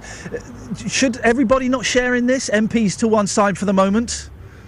Well, that's one approach, but let's look at the more positive approach, which is what we need is to get our economy moving, and at the moment it's stagnating. I was listening to the radio this morning. China is worried because its economic growth has fallen 7.5%. Ours is bumping along just above zero. So we need to look at economic measures that are going to get the economy going, create jobs and create demand. Now, one of the real problems about this massive cut in the benefits bill for working and non-working people is it's going to take something like £19 billion a year out of the British economy. But the meaningful part of that for us at a local level, it will take tens of millions out of local economies, out of towns within our region. Now, people who are on low pay and low wages do not spend their time popping up to Bond Street to buy jewels. They spend what money they have in local shops and local businesses. So there's a real double whammy here in terms of how local businesses can survive with all that money being withdrawn from the economy. Megan Dobley from the TUC, thank you very much indeed. If this affects you, maybe your benefits are going to be cut as a direct result of this, do give me a call. How are you going to manage? 08459 455 555. 500 quid a week. A lot of people work very hard and don't earn that. If that's you, again, give us a call. 08459 455 555. Let's have a quick look at the front pages of the papers. What's lovely, yes, I'm in a car park opposite Bedford Hospital, not the most glamorous of locations, but it's a gorgeous day. Oh, it's a gorgeous day. Let's have a quick look. Right, hang on a second, we're going to do this. You hold those, producer Tara, I'll do these ones and we'll come there. So, The Guardian, there are some men playing cricket. Oh, that's great, well done you guys.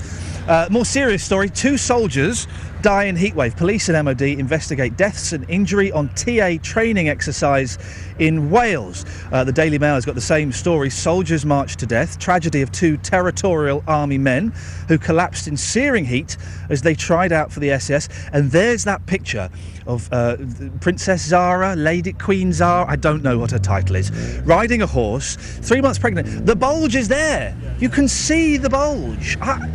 I just think that's really inappropriate. If that was my wife, I would forbid her to do that. I would forbid her. My wife, we got locked out of our house yesterday and I had to climb in through a very tiny window that was very high up. I had to take the window off, I had to unscrew it and everything. It was a nightmare. It was about 7 foot up. It was really tiny. I climbed through it and I was stuck upside down, hanging from the window. My wife thought that was hilarious and was taking photographs. And I was getting a little bit... I was grumpy, shall we say, because she'd forgotten the keys. So what are you doing? I'm taking a picture. It's really, really funny. It's not funny. A cup of coffee, please, Gareth. Thank you. Daily Mirror. Heat kills 2 soldiers on SAS test. TA volunteers die in 29 degrees as 4 more collapse. Cameron's wife turns up the pressure over Syria. Military chiefs reject calls to arm rebels. Apparently Samantha wants him to do more. Deary me. The Sun has got the same story. Yomps to death. 2 soldiers die in 30 degrees. 18-mile exercise for the SAS. 08459 455 555 is the phone number. We are outside live from Bedford Hospital this morning. You can hear the traffic going past. You can hear the lovely white van men beeping their horns. Those guys are... I never tire of that. Those guys are crazy. But we're here. We've got a serious thing. We're trying to find out the future of the paediatric unit at Bedford Hospital. The trainee paediatric staff. Well, there's a chance that they could all be out by the end of July. The hospital have so far said very, very little. In the short term, things will be okay. But what does that mean for the long term? If you've got a story, if you're visiting the hospital today, do come down and say hello. 08459 455 555 7:29 or thereabouts. Let's get the travel with Adam Glynn. Travel news for beds, cards and bugs. BBC Three Counties Radio. The M40 London bound continues to queue after the accident earlier this morning between Junction 5 at Stoke-on-Church and 4 for the A404 at High Wycombe. Although everything's reopened, it's still taking the best part of around 40 minutes to get through the traffic there, so it is looking very slow. Also, 2 big patches of traffic on the M1. You might as well consider them as one. From Junction 14 at Milton Keynes down to 11 at the A505. There's a tiny little break where traffic moves a little bit better near to Flitwick, but really that's nothing great. It's just very slow through there this morning. Speed sensors suggesting if you're joining the back of the queue near Milton Keynes, it could take you as long as an hour to get through to the A505 at Junction 11.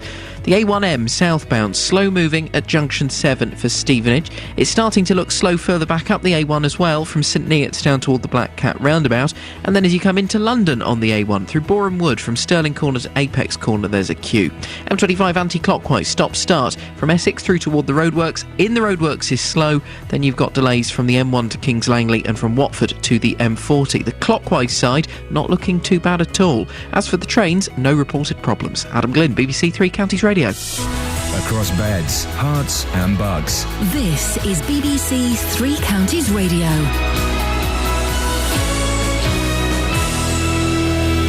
Good morning, it's 7:30 with the headlines. I'm Catherine Boyle. It's emerged that the removal of junior doctors from Bedford's paediatric unit was prompted by the death of a child.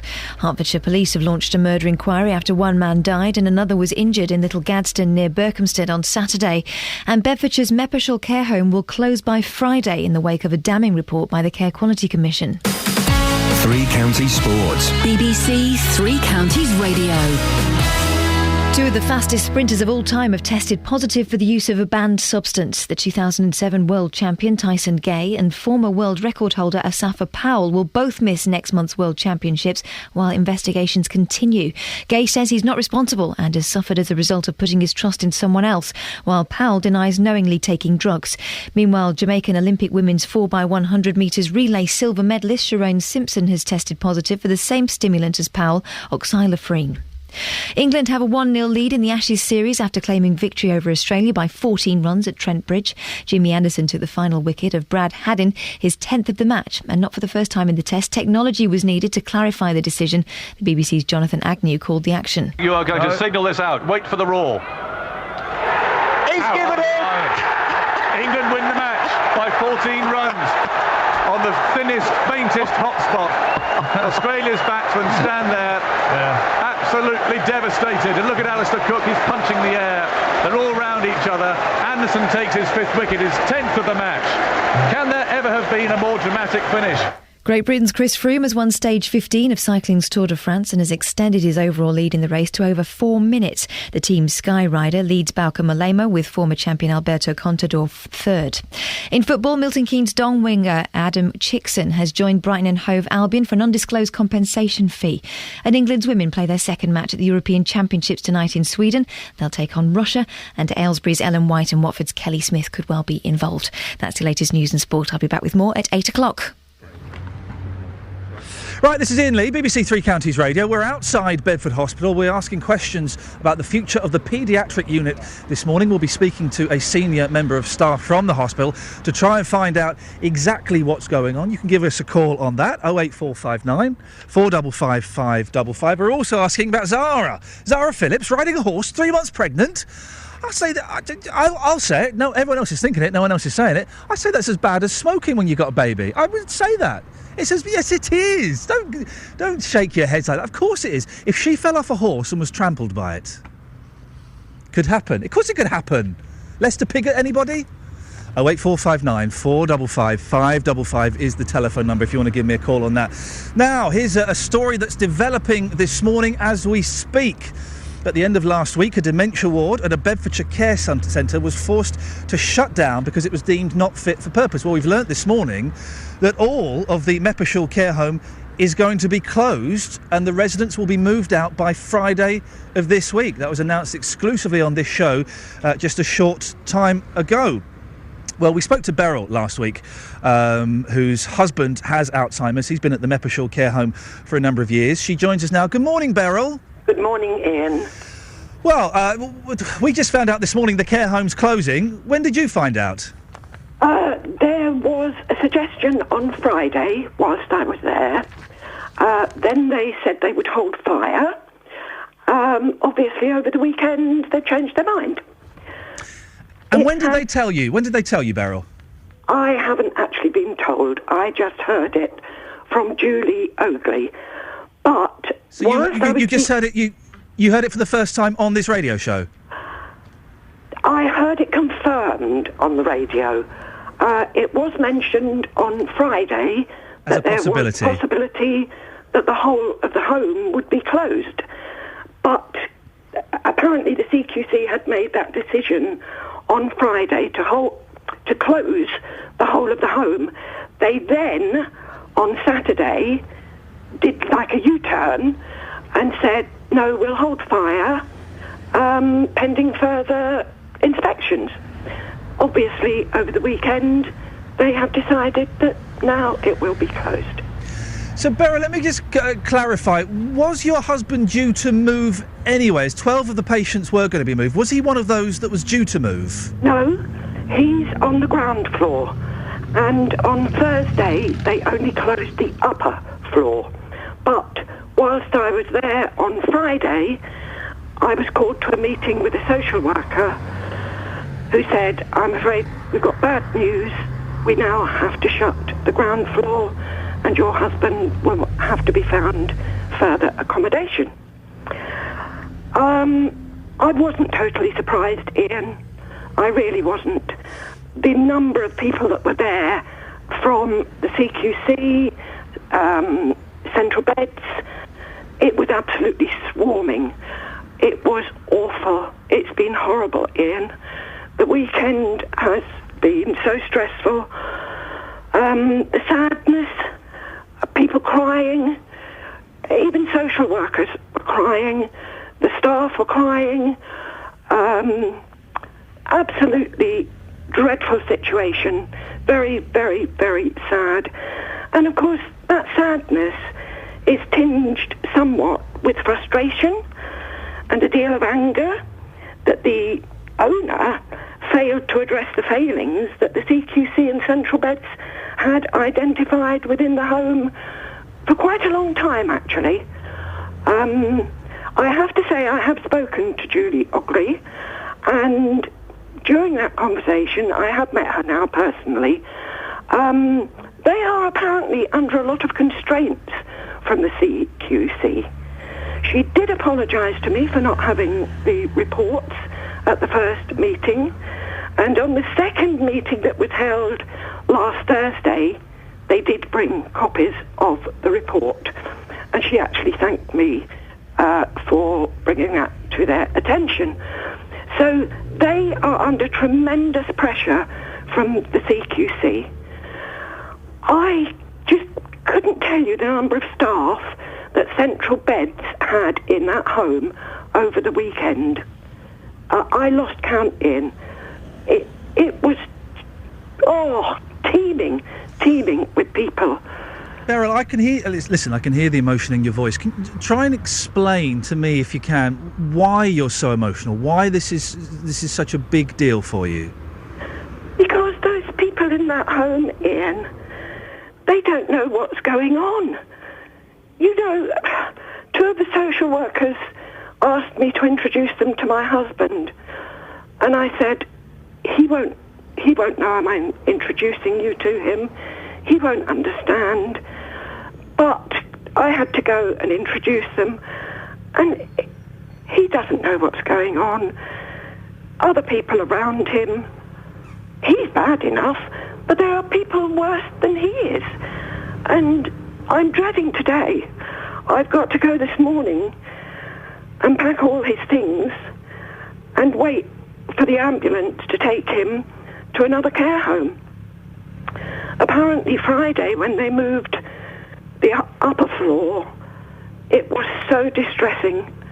I'm glad I wasn't there Friday morning. I really am, but I am dreading this morning. I can completely understand why it's so upsetting. To try and put your mind at ease slightly, if I can, when we spoke to Julie Ogley earlier on, she said that nearly everybody who had been moved so far, apart from one person, everybody had settled very well.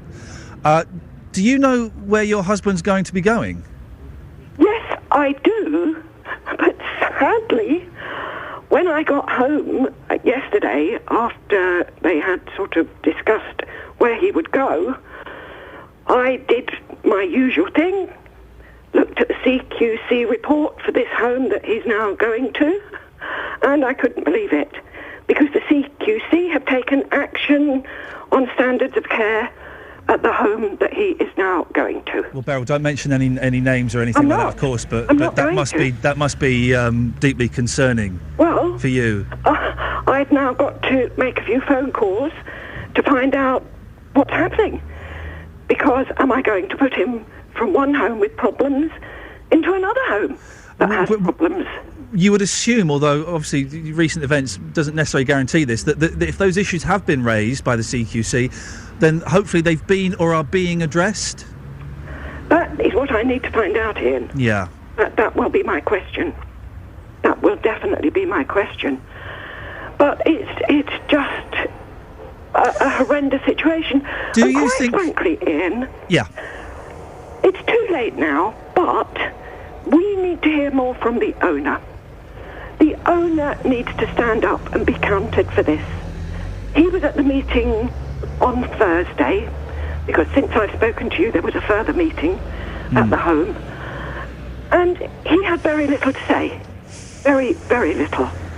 He was questioned from the floor, but his answers were just not sufficient. Well, Beryl, we can certainly try and put some calls in to see if we can get the owner on the show this week. I suspect I know what the answer to that request will be, but we can, at the very least, we can ask. Now, your husband has Alzheimer's. He has it quite badly, doesn't he? Yes, he does.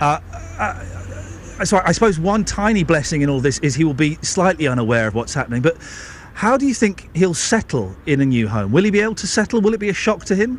I'm hoping that because of how he is, he really won't be aware of the change. Because he is not aware when they move him from one room to another. He really doesn't know where he is. So I'm hoping the trip in the ambulance doesn't distress him, because he can't walk. He has to be lifted by a hoist. I'm hoping that part of it goes okay. But I think when he's put in new surroundings, he really won't recognise that they are new surroundings. I hope I'm not wrong. I really do hope I'm not wrong. Beryl, would you mind if we kept in touch with you over the week just to see how things go with you and your husband? Would that be okay? That will be fine, Ian.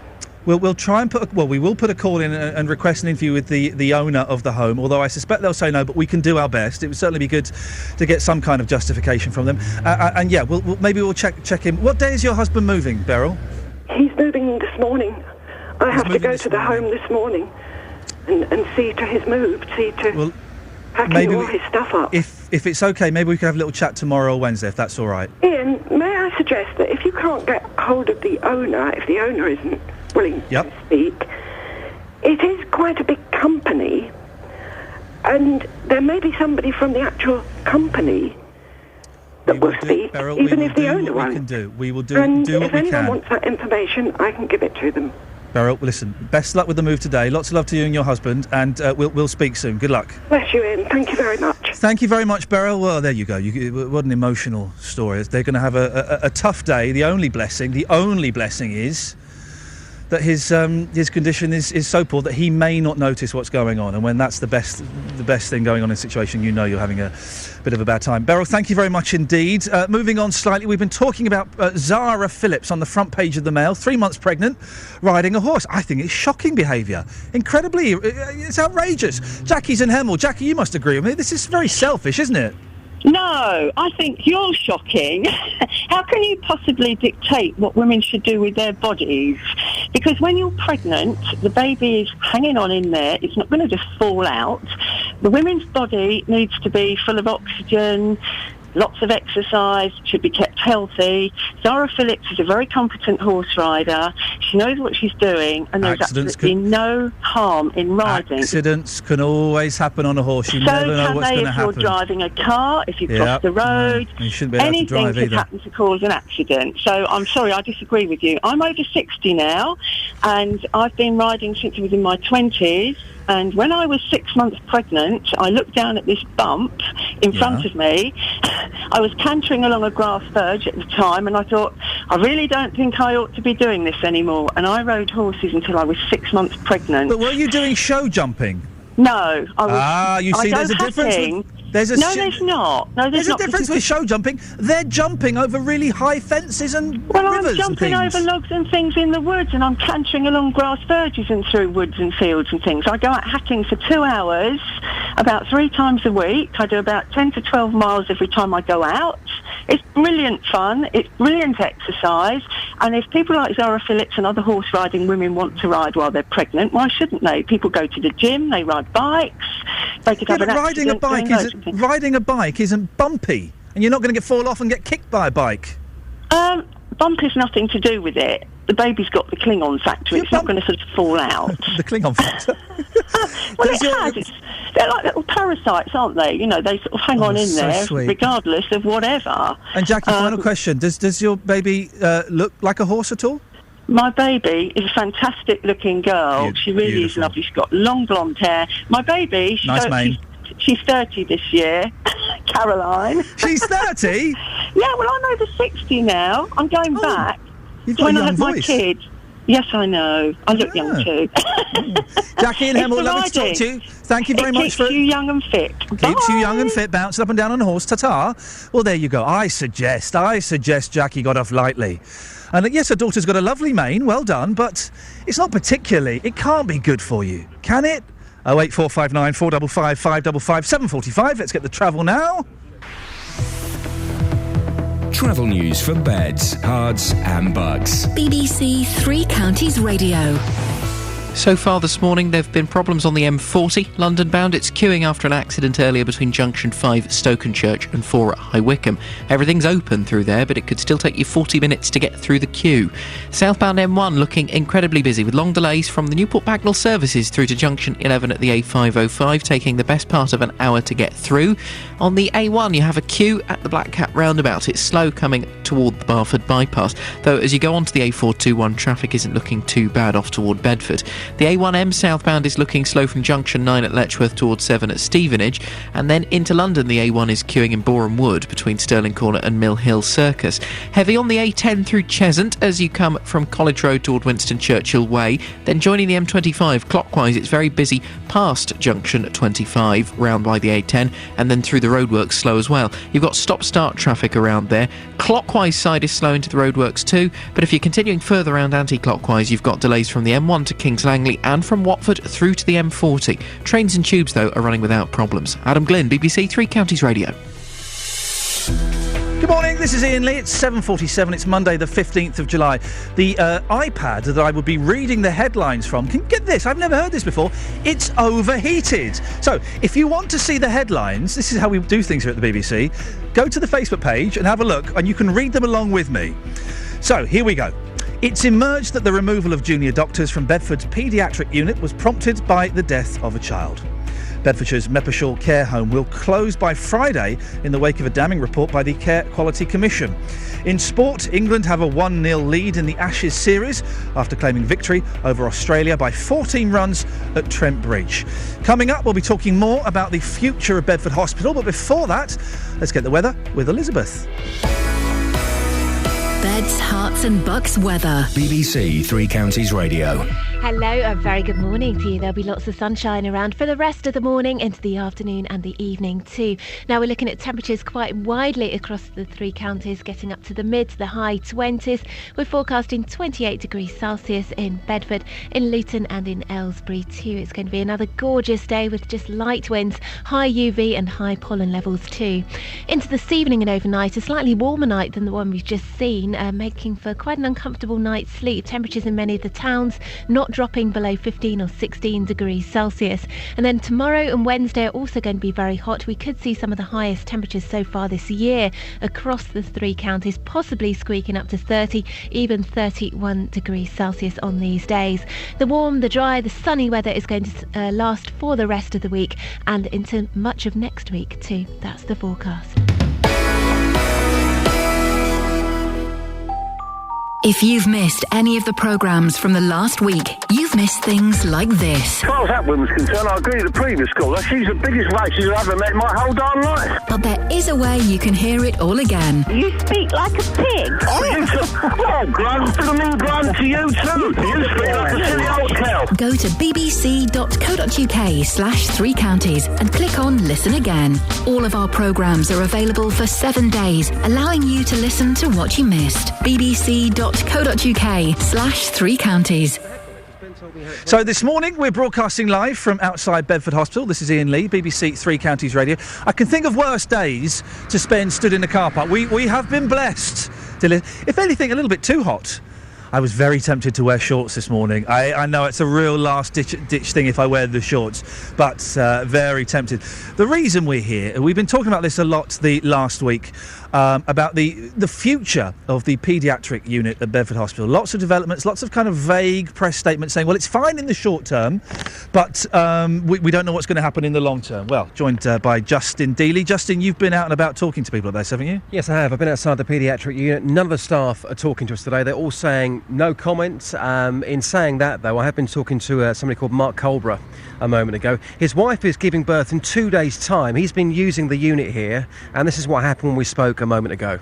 Well, Mark, your wife is giving birth on Wednesday, hopefully. How have you found the paediatric unit here at Bedford Hospital? Yeah, on the whole, it's been fine. Level of care seems okay. They don't seem too short on staff numbers, but I would say that it's been the kind of junior members of staff that have given the best kind of level of care so far. They're fresh to the job, they're enthusiastic, they want to learn about the patients, and you get that kind of personal touch where they actually want to find out a bit about you rather than kind of, it's no fault of the people that have been there a long time, but you get in any kind of job, you get a bit regimented, and maybe you lose that personal touch. So I'd say the junior members of staff have probably been the best that we've experienced so far. Interesting what you're saying. Obviously, you are going to be using this unit for quite some time, bearing in mind your wife's giving birth on Wednesday. If this unit was to close, how much of an impact would that have on your life? Well, it would have a massive impact on our life. I mean, we already travel, it takes me 40-odd minutes to get here anyway. We're desperately short of healthcare services across Bedford. I mean, just it's a slightly different point, but we have to travel all the way to Stevenage just for an NHS dentist. It seems rapidly short of funding across this area, and it would be just another devastating blow if we lost the unit. So whereabouts do you live? We live in Biggleswade. So you're travelling from Biggleswade, and of course you're here today, and Wednesday the big day coming Wednesday's the big day, so, I mean, ideally, we'd have something closer, but with this being the closest here, we'd be desperate not to lose it. It would be a real shame to lose this as well. So. Well, we are broadcasting live from just opposite Bedford Hospital this morning. I'm joined now by one man who's passionate about the ward. It's Ray McKeating. He set up the Facebook group Save Our Riverbank Ward, which already has thousands supporting the page. Morning, Ray. Why do you care so much about the ward? Morning, Ian. I care so much about the ward. I have a personal connection. They've done a fantastic job in taking care of my son Joshua, who spent 5 to 6 months of his life last year in and around the ward. The nurses, the matron, the paediatrics, they were fantastic for us. They were a lifeline, and they really got us through a difficult time. Your little boy's 19 months, is that right? It is frustrating. My little boy's not been very well, nothing compared to yours, but it is frustrating and very, very worrying for the parents. Did they help kind of put you at ease? Yes, they did. They weren't just a lifeline to Josh and making sure he was cared for. My wife and myself, we were well looked after. We were consulted upon, advised, and we were spoken to, and we had they put our arm around us, and they walked us through what was a really difficult time. Have you spotted any problems? Did anything seem amiss while you were there? Yeah, definitely. Look, it's clear to see that the ward has been slightly run down over the last couple of years, and that's no fault of the nurses or the matron or the paediatrics there. That's a political view from above, and they just haven't been given the support that they need. And developments, well, they've kind of moved on in the last week, although it's still quite vague about what's happening. How do you react to the statements and movements in the last week? It's not so vague to me because I know a bit more about the picture than most. It's clear that when I first met the past exec, Joe Harrison, that these plans were possibly on the table. I set a charity up last year, and he actually posed this scenario to me hypothetically, and I find... In what way? Well, when I told him I was setting the charity up, he asked the scenario, what if there isn't a riverbank service? Where will the money be spent? To which I asked, are you saying that there won't be? And he looked me in the eye and said, no, but you need to prepare yourselves. Coincidentally, Joe Harrison finds himself as the exec of Milton Keynes, which is the hospital in question that the Bedford services will merge with. Now, obviously, Joe, Mr. Harrison isn't here, so we don't have his side of the story. But do you think the ward is at risk of closure? Do you think that's a distinct possibility? I definitely think so. All the moves they're making at the moment are to cut red tape so that they don't need to go through a consultation period, and they're expecting the community of Bedford just to lay down and let them get on with it. And we need to make a stand. All the families, if you've used the service or not, you need to get involved and show that you care about this service and that we need it. Now, is there anything practical that people can do? Yes, there's a Facebook page that I set up on Friday evening, www.facebook.com/Save Our Riverbank Ward. You can get on there, you can like the page, you can leave your comments. These comments will be taken to the powers that be. There'll also be a plan of action that me and a few others are putting together at the moment to show their support and what they can do. We're going to be speaking to the acting chief exec just after 8 o'clock. Is there a question or something you'd like to put to him? I've got a few questions for him. I want to know how a matter of simple supervision got out of hand like this. a fact is that this ward runs at a profit. There is no excuses to say that they couldn't fund extra consultants to sort this out.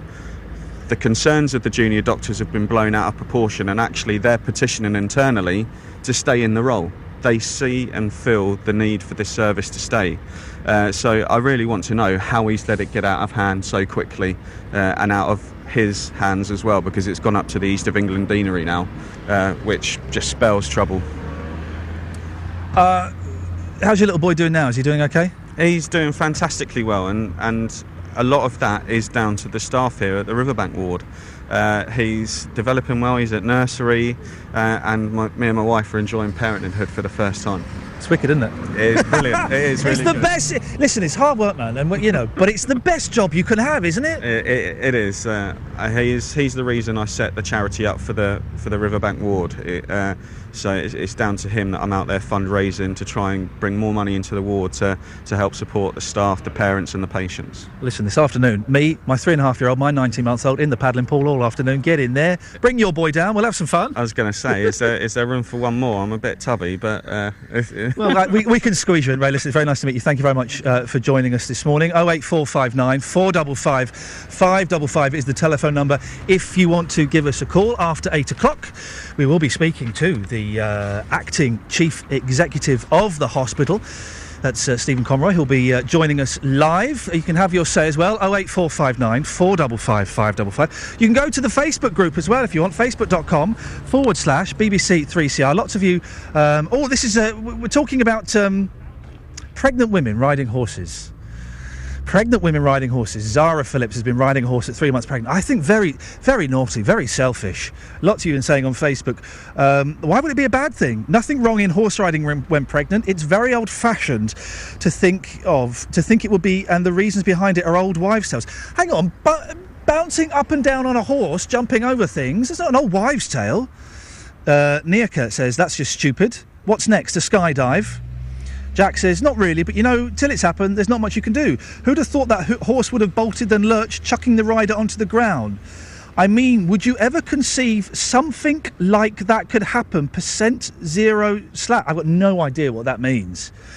And Esther says, final one on this for the moment, for an experienced rider, it's fine. Chances are she's choosing her calmer horses right now anyway. Oh, that's all right. Then she's got calm horse, has she? She's probably more likely to get injured in the car than on a horse when she is that experienced. Right. More of your comments a bit later on. Let's get the travel news now. Here's Adam. Travel news for beds, cards and bugs. BBC Three Counties Radio. The M40 London bound still queuing after the accident earlier this morning between Stokenchurch and High Wycombe. The congestion now looks like it's back as far as Watlington at Junction 6. 40-minute delays there. It's taking about an hour to get through the delays on the M1. Southbound looking slow from Newport Pagnell at the services all the way through to the A505 at Junction 11. If you're using the A1 this morning, there's a queue coming toward the Black Cat roundabout and the Barford bypass. Busy on the A1M as well, from Letchworth towards Stevenage, and then slow into London through Boreham Wood from Stirling Corner to Mill Hill Circus. As you continue down the A10, you'll find heavy traffic in Cheshunt from College Road toward Winston Churchill Way. Slow in Watford on the Pinner Road, very busy at the Bushy Arches this morning.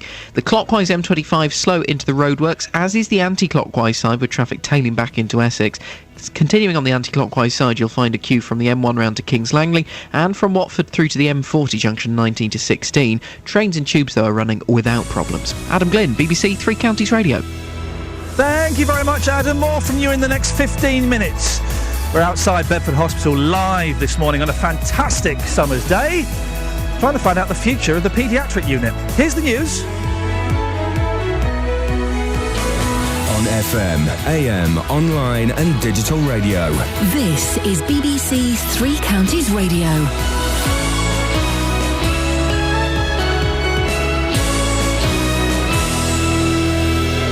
Good morning, it's 8 o'clock. I'm Catherine Boyle. The headlines: fears for the future of Riverbank Ward, Herts Police launch murder investigation, and benefits cap comes into force today. BBC Three Counties Radio. It's emerged that junior doctors were prompted to complain about the level of supervision at Bedford Hospital by the death of a child, and that there have been problems in paediatrics for almost a decade.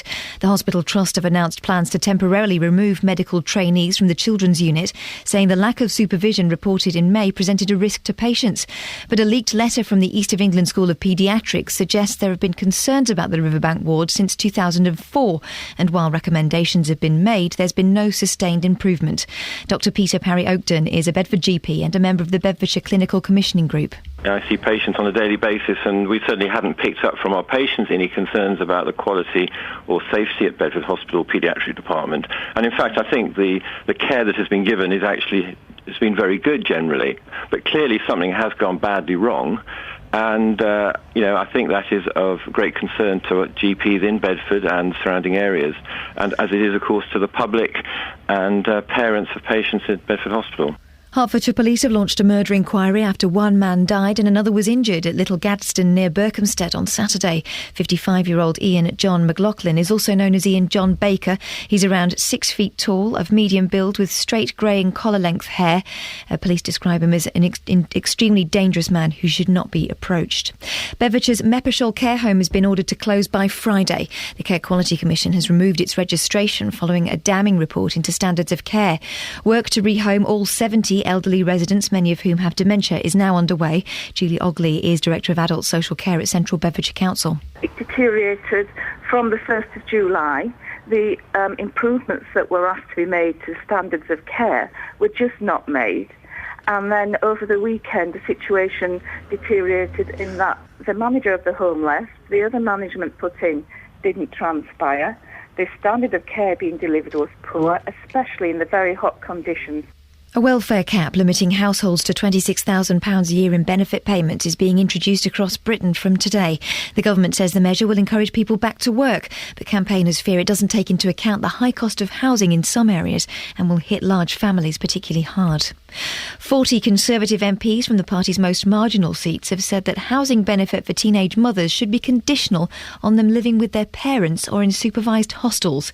The MPs also want a cap on the number of non-EU students allowed into some UK universities. In sport, England lead the Ashes series 1-0 after beating Australia by 14 runs in the first test at Trent Bridge. James Anderson took the final wicket of Brad Haddin, his 10th of the match, and captain Alistair Cook says he's looking forward to the next test at Lord's. The weather today, fine and dry with a top temperature of 30 degrees Celsius, that's 86 Fahrenheit. Get the latest news and sport online at bbc.co.uk/3 counties. Morning, this is Iain Lee, BBC Three Counties Radio. What a fantastic morning! And I know this for a fact because I'm stood in a car park outside Bedford Hospital. It's gorgeous!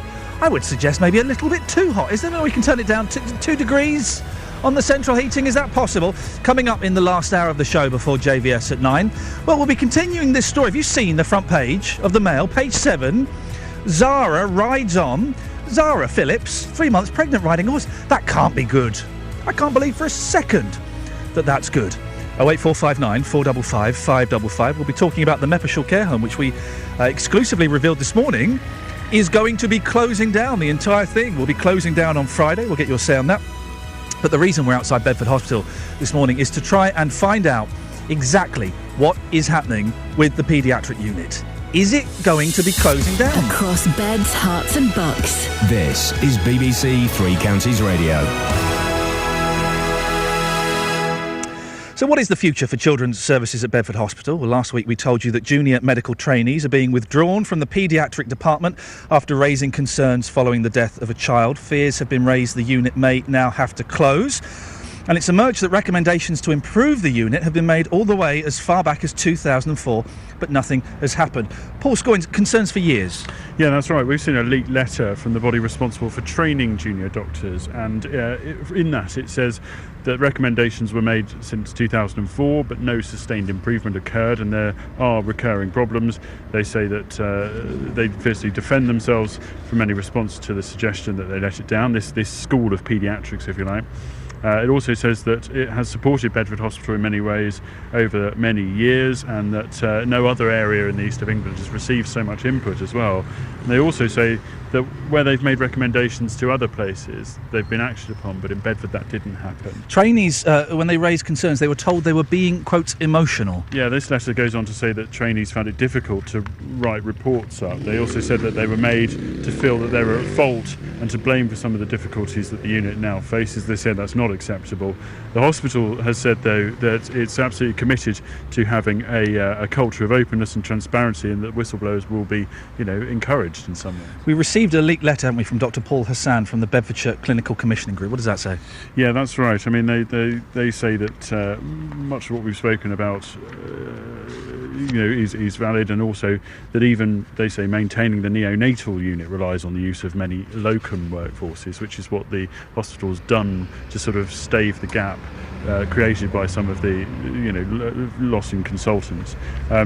What they say here, though, is that they are, developing a incident plan should the service fail and maternity services get moved to another site. Although what this letter also says is that there's concern that the capacity at the other hospitals that they may have to move to isn't there. It's just not good enough in some. Paul Scoins, thank you. I'm standing in the glamorous location of a car park opposite the hospital. We've got Bedford's Mayor Dave Hodgson. Dave, we'll come to you shortly. Joined first by Acting Chief Executive of Bedford Hospital, Stephen Conroy. Stephen, is it true that the number of staff required to teach trainees was inadequate, and if so, why? Well, the Dean has said that the supervision of trainees wasn't good enough, and supervision means that trainees might be left on their own, in outpatients, so they don't have a consultant next to them for advice. Why wasn't it adequate? Why didn't you get more people in? Well, I didn't say it wasn't adequate. I just said that they were the concern. So it's not necessarily about the number of consultants, but it's the way they respond. So I don't think we have a problem with the number of consultants. So the number of consultants is absolutely fine. You're happy with that? Up until now, we've had enough consultants to run the service effectively with the trainees that were in place. The trainees don't feel there is enough, though, do they? I think it's more about the quality of the supervision and training that they've made complaints about, not necessarily the numbers. So what's wrong with the quality? Well, you said it goes back over a number of years, and I think it does go back. I wasn't around, for all of that length of time. But I've spoken to the Dean, and he says that they have worked with us, we've worked with them, we've put resources in, we've put plans in, we have improved education training, but it has more recently slipped back, and that reached a crisis point in April when more than one trainee raised concerns about supervision, and the fact that if they weren't properly supervised, if they're left on their own to make decisions about patients, that could lead to patient safety concerns. So why wasn't anything done then with regards to these claims? Why were trainees told they were being emotional? We did put an action plan in place immediately, speaking to the deanery. They told us that effectively they put us on special measures from the 1st of May. What do special measures mean? Well, that they required that we had a number of hours of consultant presence. The medical director was on call if the trainees wanted to speak to the medical director directly rather than go to their line manager. A number of things that the Dean required that we put in place from the 1st of May. And it looked up until a couple of weeks ago as though that was all working and we were going to maintain the trainees from September. And then unfortunately, about 2 weeks ago, one of our consultants failed to respond to an urgent call out, to respond to trainees' requirements in the evening for advice. A consultant failed to return to an urgent call out? He failed to respond on the telephone, which is what was required. That's pretty worrying, an urgent call out. That is worrying, and that means that patient safety could be at risk. Now, in that case, no patient harm came to be. No harm came to be, but was someone potentially at risk? I would imagine they would be if the call wasn't answered. It's a level of unacceptable risk that we can't stand. We have since... So the patient was at risk? The patient could have been at risk. The consultant did respond later, but they didn't respond within the required time. Why did they not respond within the required time?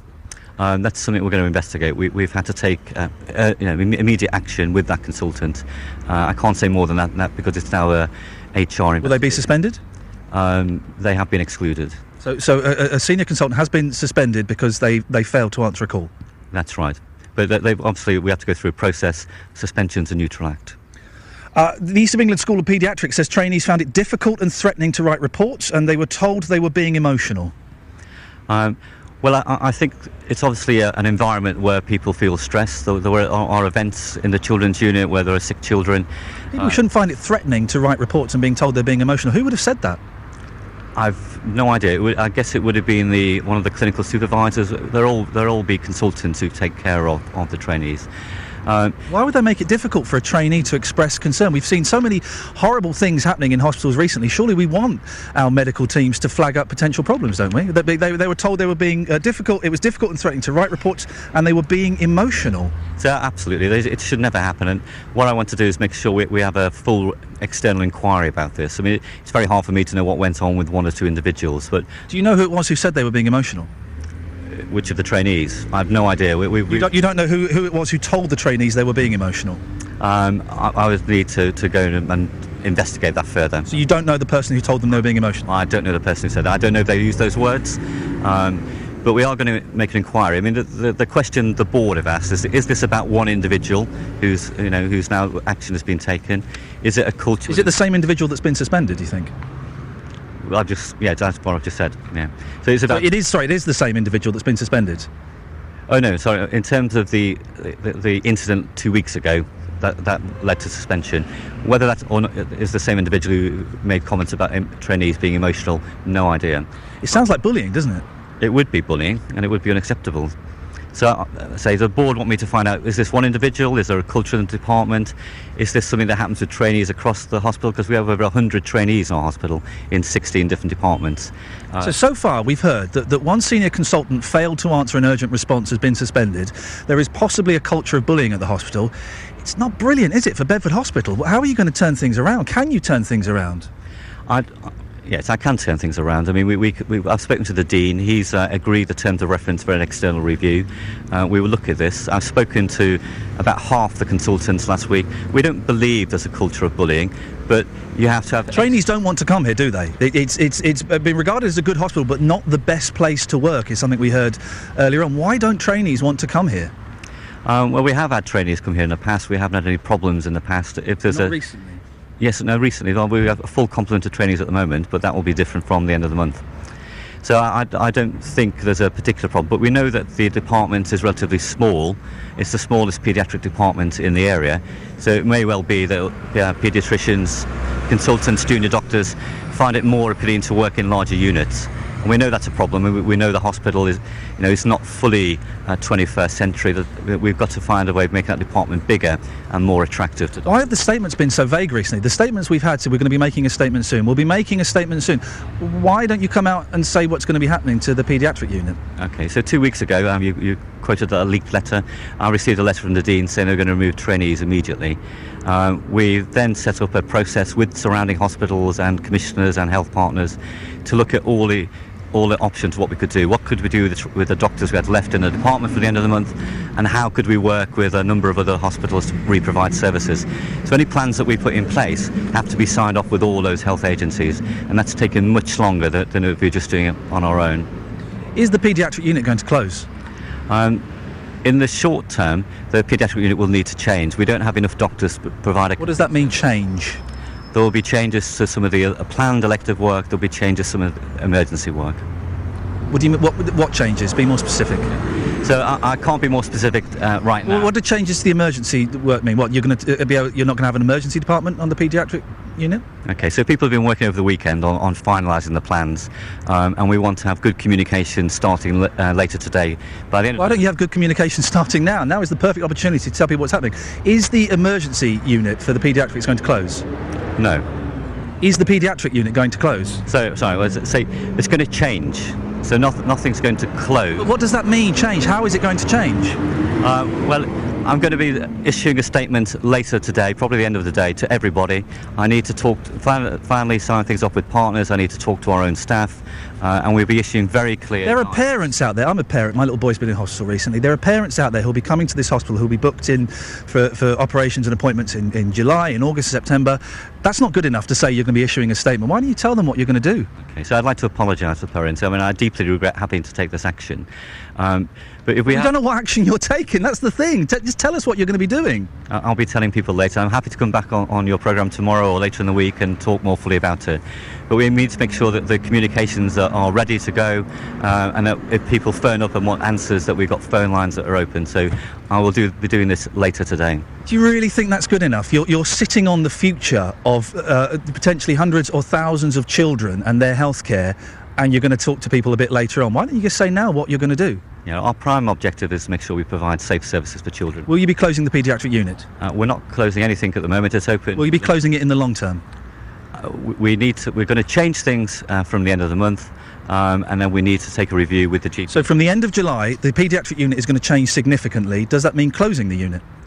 I said I'll be very clear about this later in the day. You've shrugged your shoulders and you've not answered. So the implication I'm getting from that, and correct me if I'm wrong, is you're going to close that paediatric unit at the end of July.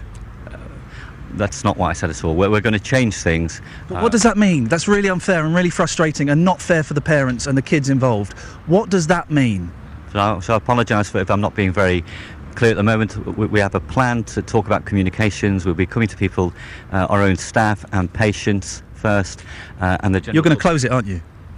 We're going to make changes. This is entirely to do with... You're not denying you're going to close it? Well, I'm saying we can't run the service the way we're running it now, with 7 fewer doctors, with the number of doctors leaving. We have to make some changes from the end of July. MP Richard Fuller says that unit must stay open. It must stay open. I am not responsible for the long-term future of services. Commissioners commission services. My job is to provide safe services. I'm going to ask you one more time.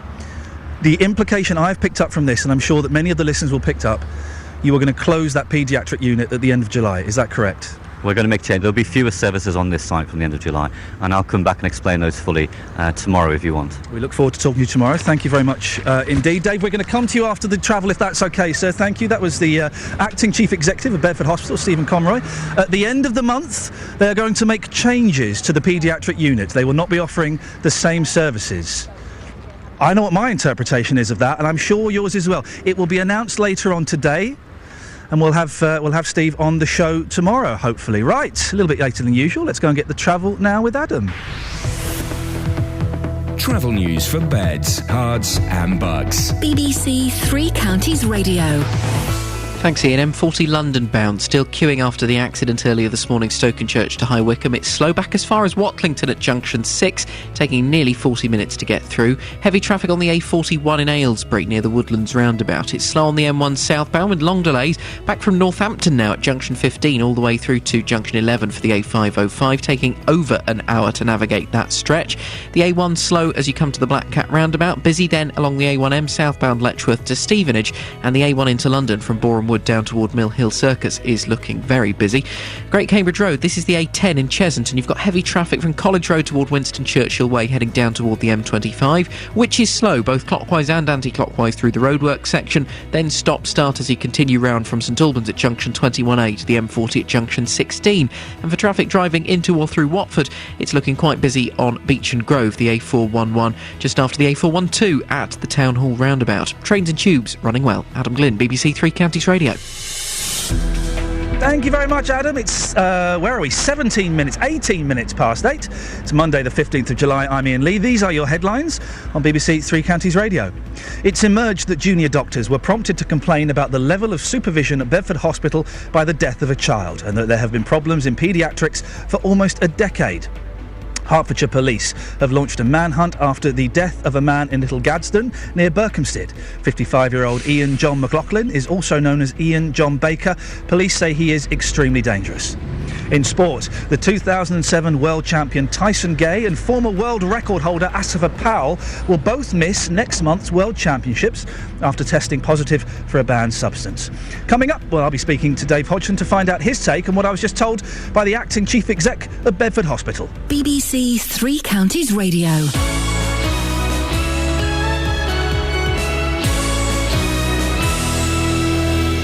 Roberto Perrone, debating the local issues. Bill Rowe is a guardian angel. He needs volunteers for his Luton chapter. This is not being a policeman. You can't do a policeman's job. It is giving safe passage to more vulnerable people. Roberto Perrone. A red kite has been rescued from a tree in Hertfordshire. There was a lost parrot in the Three Counties, and I was ready to mobilise our best people. Forget snakes on a plane. This is snakes in Hertfordshire. Potentially 27 of them. Roberto Perrone. And I love the animal stories. I do the animal stories. Weekdays from 3 on BBC Three Counties Radio. Morning, Iain Lee, BBC Three Counties Radio, outside Bedford Hospital. Look at that vision crossing the road. It's a sun-tanned, young, blonde guy. Justin Dealey. Morning, Justin. Morning, Get the coffees in, fella. Go on. Yeah, okay. Cheeky. And sat in that cold, dark studio. It's JVS. Good morning, JVS. It is cold as well. Oh, it's gorgeous out here. We're all in our short sleeves. We've got our pants on. It's wonderful. Got your pants on? What, just your pants? We've got a little paddling pool out. We're having a great time. It's wonderful. We've got barbecue going. It's gorgeous. Really lovely. Well, I'll pop on down later. No, please don't. It's only for the A-team. The A-team invited. And I can see JD chomping on a... what is that you've got there? Hash brown. You've got a hash brown. Oh. Jonathan! Yes. What's on your show this morning, please, sir? Coming up on the big phone in this morning, we're picking up on the £500 benefit cap that is being rolled out from today. On the big phone in today, I'm asking, is £500 a week enough for people on benefits to live on? A cap on the total amount of benefits that people aged 16 to 64 can receive is being rolled out across the UK. Couples and single parents will now not receive more than £500 a week, while single people will receive a maximum of £350. Work and Pension Secretary Iain Duncan-Smith argues too many people are trapped on benefits and need incentives to get out and get a job. Well, from 9 this morning, is £500 a week enough for people on benefits to live on? 08459 455 555. It's the big phone in from 9. JBS, thank you very much. Call 08459 455 555. BBC Three Counties Radio. Morning, this is Iain Lee. We're outside Bedford Hospital. Just spoke to the acting chief executive, Stephen Conroy, who was not particularly forthcoming in giving us an answer about the future of the paediatrics. And let's specify, we are talking about the paediatric services here, not maternity services. I have to make that clear. He will be issuing a statement later on today. Was unprepared to reveal the contents of that statement today, but the impression I got, and he certainly didn't deny it, is that the paediatric unit will close at the end of the month. Now, he's not said that. This is what I've extracted from what he did say, but he certainly didn't deny that when I put that to him. The statement will be released later on today, and hopefully we'll have Stephen back on the show tomorrow. I've got no idea why he couldn't tell us today. I don't get this game of, oh, well, it's going to be, the statement's coming out, you're here. Tell us what the answer is. I'm joined now by Bedford's Mayor, Dave Hodgson. Dave, we've spoken about this before. Are you happy with what you just heard from the acting chief executive? No, exactly. As you said, Iain. I mean, we've been waiting a fortnight, as Stephen Conroy said, for what's going to happen. I think the parents and the children that actually get this service are anxious enough as it is, and we need some clarity about what's happening. You need clarity quickly. What would you like to see happen? I'd like to have some assurances that young people are going to be looked after safely and securely, and we're going to keep all the services in Bedford. I think the three things we need: one is that clarity about what's happening. The second thing is, if we are what you made from the statement, I think I was saying that things are going to change, that we need to bring out all the services back to Bedford as quickly and as safely as possible. We need to have a plan for that. And the third thing that needs to happen is an inquiry about why we got to the position we're in now.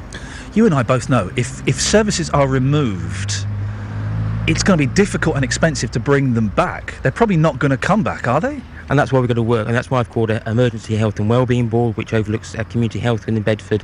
Hospital have agreed to come to actually... Is this the meeting on Thursday? This is the meeting on Thursday. Yep. And we've got political support across all the parties in Bedford, but more importantly, as you had earlier on the Facebook campaign, the people of Bedford want this to stay here. It's important for a county town to have these services here, because people don't expect to actually travel with their children a long distance to have the services. Stephen Conroy did give us some pretty amazing information that a senior consultant failed to respond to an urgent call, and that a life potentially could have been at risk. Nothing happened. The person involved was fine. That senior consultant has been suspended, and that he didn't deny that trainees who had complained were told they were being emotional, and that they felt that it was a threatening environment to make a complaint. Exactly, and I think that's why we must have a full, transparent, open and accountable inquiry. That's what the hospital do. Stephen mentioned that's happening, and hopefully it's actually going to be made, well, it should be made public to know what's going on. The first thing we need to do, though, is certainty about what's happening for patients now. The inquiry going on about what's happened in the past and what lessons we can learn will come a little bit further down the line. Am I being a bit sensationalist and presumptuous from what, extrapolating from what Stephen Conroy, the acting chief exec, said? He said there will be changes, and he didn't deny, when I asked him specifically, he didn't deny that the paediatric unit could close. What did you make from all of that? I think there are a number of services that have been offered. There's the paediatric ward, there's the A&E for paediatrics as well as the inpatients and outpatients. So it's 4 different services. I think we're going to get some of those, but not all of those. And as you quite rightly said, if we lose them, getting them back is extremely difficult. But we make sure we work with everybody to make sure that happens. Is this the beginning of the downsizing of Bedford Hospital? Not if I can help it. Can you do anything, though, realistically, when budgets are concerned, when personalities are concerned? Can you really make a difference? I think we can. I mean, everybody signed up to this. I mean, across the whole population, people wanted to stay here, prepared to work with the hospital to make sure we deliver those services. Yes, I think we can. Political reporter Paul Scoynes. Paul? Well, I've just been speaking to Stephen Kenyon off air, and it's interesting. I think the feeling he has is that the letter that we saw from the clinical commissioning group certainly made the worst of the fears of doctors about the capacity of other areas. He says that there is a sense in some ways that was a little bit overblown, that he says that there isn't that fear to the same extent that there needs to be. He says that this is the worst case scenario, is that the other areas won't be able to cope. He's far more chipper that they would be able to manage. So that's interesting, but he did describe the letter as unhelpful. So, I mean, it's certainly... Sorry, Stephen Conroy you were speaking to. Yeah, that's right. Yeah. So, I mean, that the fact that it's got into the public domain, I suppose, is unhelpful, because he said that this letter was aimed at GPs who would fully understand the situation. Obviously, the general public... Dave? Unhelpful that letter has been exposed and leaked? I think it was well known. If it's going to all the GPs in the area, that it's going to actually become a public letter. I think they may be able to cope with the maternity births, but actually, do you want to go 20 or 30 miles to actually have your baby born and actually have... Sometimes you can't. When it's coming, it's coming. Absolutely. And if you have to deal with them here. But also, if you've got young families, well, how do you cope? I don't think that's a good thing for young mums to actually be travelling a distance to have their babies. Paul Scoins? I think the sort of key interesting points that came out of your interview there was that the consultant has been suspended. Well, clearly that's not an admission of guilt or sort of anything like that, but it is interesting and certainly reveals that the unit was stretched, and also that there was no commitment post-July what's going to happen to it. There is clearly, he couldn't say that it was going to remain open. It's clearly up for debate. I mean, we know that the... well, it sounds like the debate has already happened. Absolutely. It sounds like the junior doctors certainly will be gone at the end of July, come what may. So it's then whether or not you then remain a force by filling it through locums or filling it in another way, or closing the unit and moving the services elsewhere, which is up for debate whether or not it could, another unit could manage it. So is it feasible filling it with locums, Dave? I would imagine, I may have got this completely wrong, I'd imagine that would be more expensive and there would be less continuity, which is what you need when you're dealing with healthcare, particularly with kids. It's feasible, and you're quite right, it'd be more expensive. It depends how long locums stay. I mean, locums, I believe, in hospitals can stay 1 or 2 years, or maybe longer. So it depends how long they stay. If they're there very sort of weak and changing, obviously not. Dave, are you concerned after hearing Stephen Conroy this morning? Are you concerned about the future of the paediatric unit at the hospital? I've been concerned for about the last 2 weeks when we've known this situation is arising. He's not put your mind at ease today? No, not at all. Dave Hodgson, Bedford Mayor, thank you very much. Paul Scoins, thank you very much indeed. Well, 08459 455 555 is the phone number if you want to give us your input onto this. It's 8:28. We can go to Adam Glynn now for the latest travel. Travel news for beds, cards and bugs. BBC Three Counties Radio. Still quite the busy morning out there. The M40 London bound queuing after the accident this morning between Stokenchurch and High Wycombe. That has long since cleared, but there are delays back to Watlington. It's looking slow from Princes Risborough down toward High Wycombe on the A4010 at present. It's also slow on the A41 in Aylesbury with heavy traffic near the Woodlands roundabout. If you're driving through Dunstable, expect slow-moving traffic on the A5, particularly southbound from the A505 toward Lynch Hill. Not too bad as you come down toward the M1 at Junction 9. Still a few patches of traffic on the M1 southbound. It's now taking about, on average, half an hour to get through the delays, which start back up at Junction 15 Northampton and run all the way down to 11 at the A505. It's not a solid queue by any means, but it is slow moving. The A1 is busy as you come down toward the Black Cat roundabout. Slow again then on the A1M from Letchworth to Stevenage. A queue approaching the M25 and then busy again as you go through Boreham Wood with stop-start traffic from the Holiday Inn junction toward Mill Hill Circus. Looking at the speed sensors on the A6, that's looking slow as you come from Bedford down toward Clop Hill, particularly approaching the junction with the A507. M25 clockwise and anti-clockwise slow through the roadworks. It's also very busy anti-clockwise from the M1 through to the M40. Trains and tubes though are running without problems. Adam Glynn, BBC Three Counties Radio. Across beds, hearts and bugs. This is BBC Three Counties Radio.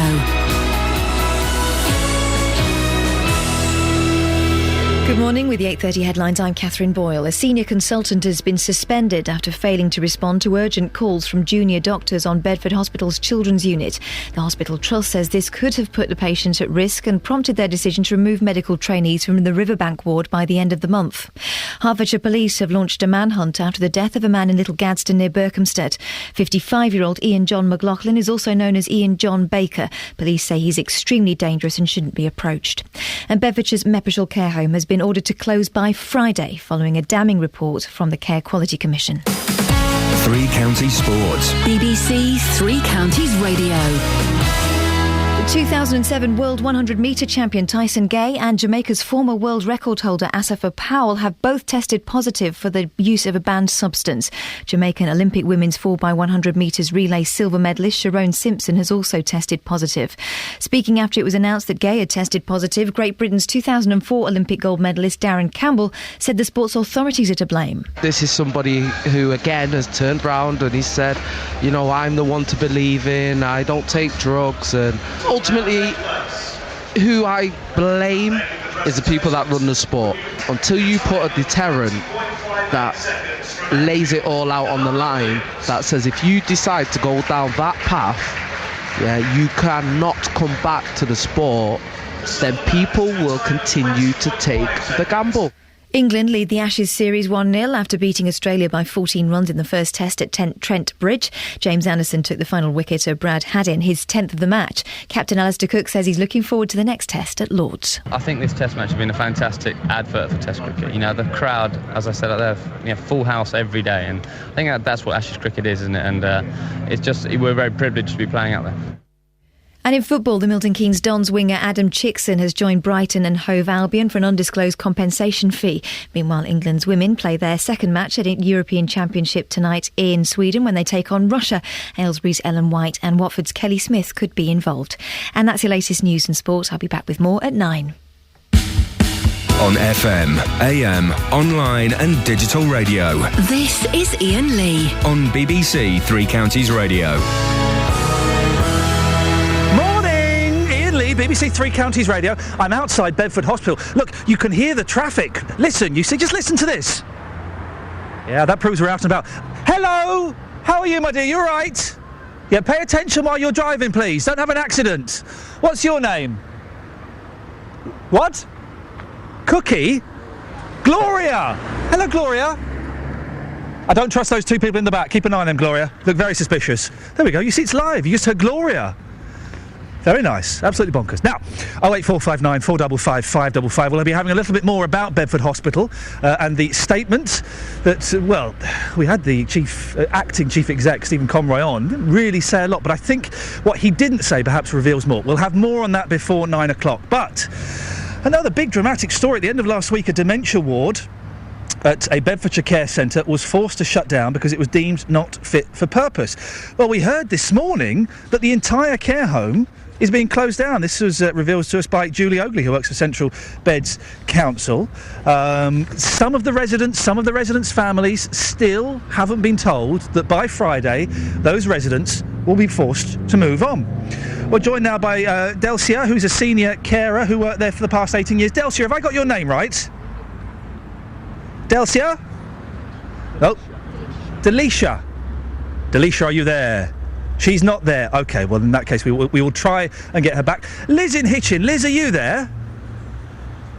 No, Liz is not there either. Look, this is one of the joys of broadcasting outside. Liz, are you there? Liz? I can't read that. Let's see. We'll see if... Well, let me know if someone turns up. Otherwise, I'll sing my new hit single, which I'm more than happy to do. Oh, with great pleasure. On Twitter, Sandra says, it'll be such a shame if Riverbank and the maternity unit shut. Great frontline staff, bad management to blame. As far as we know, the maternity unit is absolutely fine. And Sandra goes on to say, it's concerning that hospital management and presumably GMC knew about the paediatric ward concerns but did nothing. That's Bedford Hospital. Delisha, are you there? I am, yes. Ah, we've got you. Good morning to you, Delisha. You're a senior carer who worked at the Lavender House, or worked at Meppershall Care Centre for 18 years. How did you... Sorry, go on. I didn't actually work in Lavender House. I've never worked there. I've actually worked in the main part since it's opened for 18 years. And I'm just so distraught of what's happened, because it wasn't a bad place. Nobody was ever ill-treated. Everyone was cared for. We've just had a very bad manager and I've been told that he actually has done this to 2 other homes, shut them down. And these people just are heartless. You know, they've not spoke to staff, or we've had no support or nothing. And I just can't get my head around it. What's going to... after 18 years, what do I do? So you have been working up... You've been working at the care home until this week, I would imagine. When did you find out it was closing down? I actually found out yesterday afternoon that finally that they were going to pull the plug on the whole lot. Now, these people for 2 weeks have been telling us that they were coming to help us, but they haven't helped us. They've just destroyed us. And they're so heartless, they can't even speak to you, and I really don't know what I'm going to do. I don't. Delisha, how did you find out that you were losing your job? I rang one of the nurses that I'm a friend of and asked her how things were, because I've actually been off because my daughter got married on Saturday. Oh, well, congratulations for that. She was in tears and she said, please come. And as I say, I went, and the owners were there and was told, as from yesterday, it was nothing more to do with them. So you had to phone up to find out what was going on, and you were called in, and that's how you found out that your job of 18 years was coming to an end. I knew. We had been told on Friday. I was called in, and the manager told us, obviously, that they'd probably give us till Monday, but they didn't even do that yesterday. As I say, they called him and said it was the end. Now, you point the finger at the management and the owners of the care home, but it is fair to say, isn't it, that it failed some quite basic CQC investigations? Yeah, I know that's what they're saying, but I don't know what... I just don't know.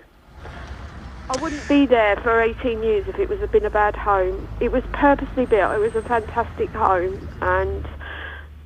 I've had so many phone calls since from, last night, from relatives thanking me, and I just feel it's the end. Delisha, I can hear the passion and the emotion in your voice, and you are a carer in the true sense of the word, and that isn't, not everybody is, but obviously you do care. I do. If you're saying that the problems that the CQC noted were the fault of the management, how would that be? Why is it the management's fault? I'm not saying that they were the faults of the management. I personally, we haven't been told everything. I know they found things wrong. I know a lot of it was within the dementia unit, but I really, the staff have just been left in the lurch. Do you know what I mean? What happens to us now? Where do we go from? How do we get other jobs?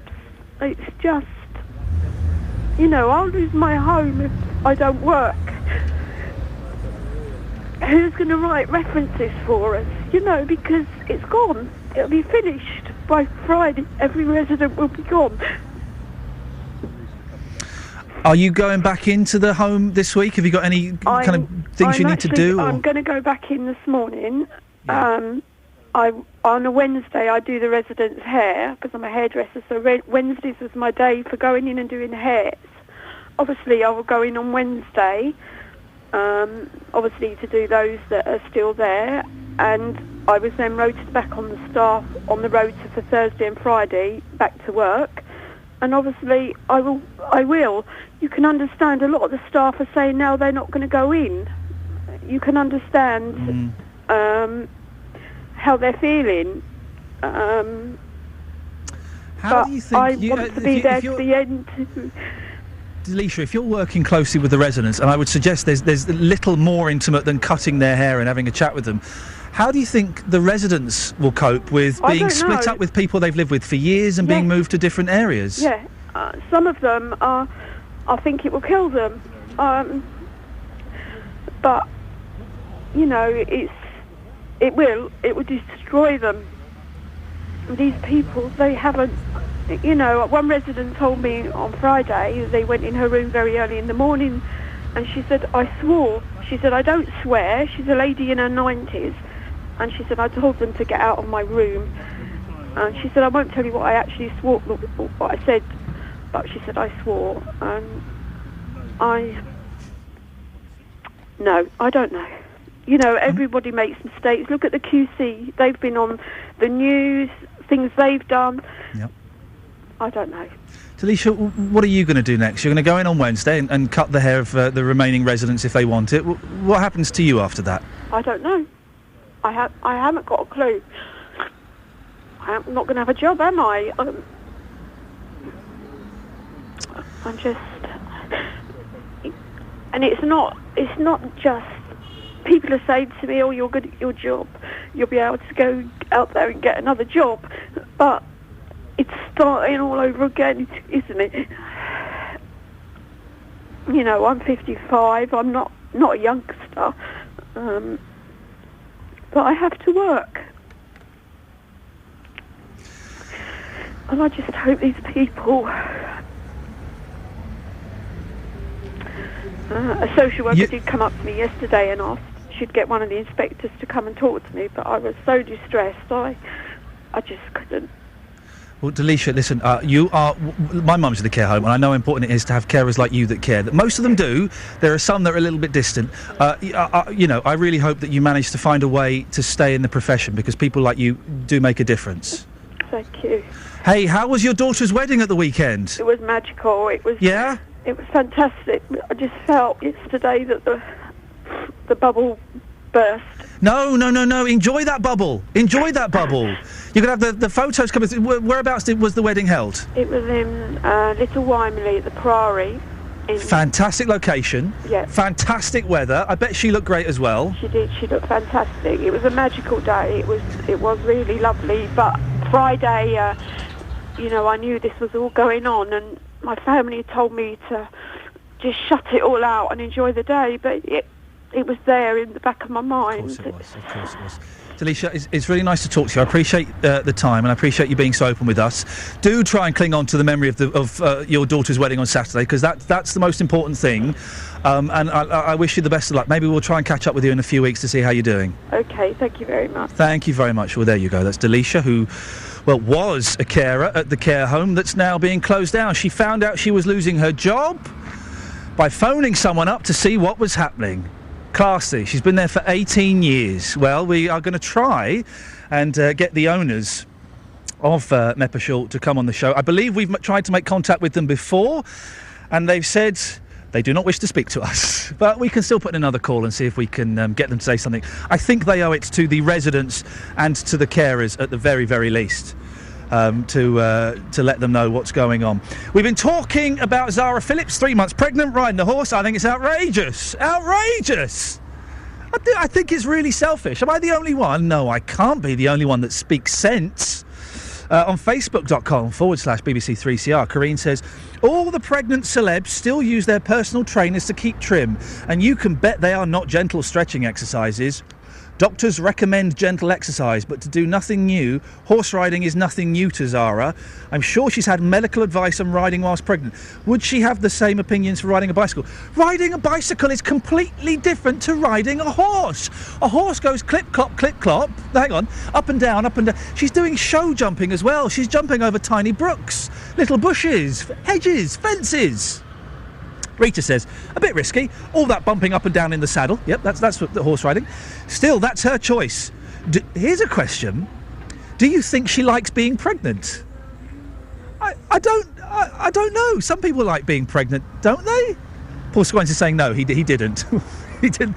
Producer Tara, you've had children. Did you like being pregnant? Loved it. The only thing I didn't like is strangers coming up and stroking my pregnant bump. That's weird, isn't it? Did they not even ask? Not all of them. That's weird. That is weird. And finally, Scott says, my wife rode right up till she gave birth. Steady. I had my reservations, but I knew she was an experienced rider. Well, that's Scott there. Lucky old Scott. 08459 455 555. Let's get the travel news now with Adam. Travel news for beds, cards and bugs. BBC Three Counties Radio. I'm sure you'll be pleased to know I haven't seen sight nor sound of horses on the roads this morning. The M40 London-bound queuing after the accident earlier between Stoke and Church and High Wycombe. It is still slow back to around Watlington at junction 6. The delay's easing a little bit, but it could still take you around 20 minutes to get through there. The A41 looking slow on the Aston Clinton bypass near to the Marsworth turn. The A5 in Dunstable north, it's looking slow from the Ashton Middle School toward the A505 at the West Street light. And then on the A505 you've got a fair bit of traffic from Station Road down to the A5. M1 southbound, long delays still from Northampton at junction 15 to the A505 at junction 11. It could take you as long as 50 minutes to get through. It's patches of traffic rather than a solid queue. The A1 looking slow southbound toward the Black Cat roundabout with queues maybe back as far as St Neots. It's slow then on the A1M from Letchworth to Stevenage and busy again from Welham Green down to the M25, and then stop-start as you make your way from the Holiday Inn turning down toward Mill Hill Circus. If you're joining the A10, it's heavy down toward the M25 through Cheshunt, and then on the M25 you've got delays clockwise and anti-clockwise through the roadwork section, and anti-clockwise is queuing from the M1 round toward the M40 junction 21 to 16. Trains and tubes running without problems. Adam Glynn, BBC Three Counties Radio. Thank you, Adam. It's 8:45. It's Monday the 15th of July. I'm Iain Lee, and these are your headlines on BBC Three Counties Radio. A senior consultant has been suspended after failing to respond to urgent calls from junior doctors on Bedford's hospital's children's unit. The hospital trust says this could have put the patient at risk and prompted their decision to remove medical trainees from the Riverbank ward by the end of the month. Hertfordshire Police have launched a manhunt after the death of a man in Little Gadsden near Berkhamsted. 55-year-old Iain John McLaughlin, also known as Iain John Baker, police say he is extremely dangerous. In sport, the fastest man in the world this year, Tyson Gay, and Jamaica's former world record holder Asfa Powell will miss next month's World Championships after testing positive for a banned substance. 08459 455 555. We'll have the latest on developments here at Bedford Hospital, where we're broadcasting from today. But first, Elizabeth's bunked off early, so here's the weather with Professor Ben Nye. Beds, Herts and Bucks weather. BBC Three Counties Radio. Yes, well, today a fine and dry day is expected with light winds, a good deal of sunshine and feeling very warm, especially in built-up parts such as Watford or Milton Keynes. Maximum temperature 30 degrees centigrade, that's 86 degrees Fahrenheit. Tonight it will remain dry and warm to mild through the evening and overnight with long clear spells, and winds will be light westerly or variable. Minimum temperature tonight of 16 degrees centigrade, 61 degrees Fahrenheit.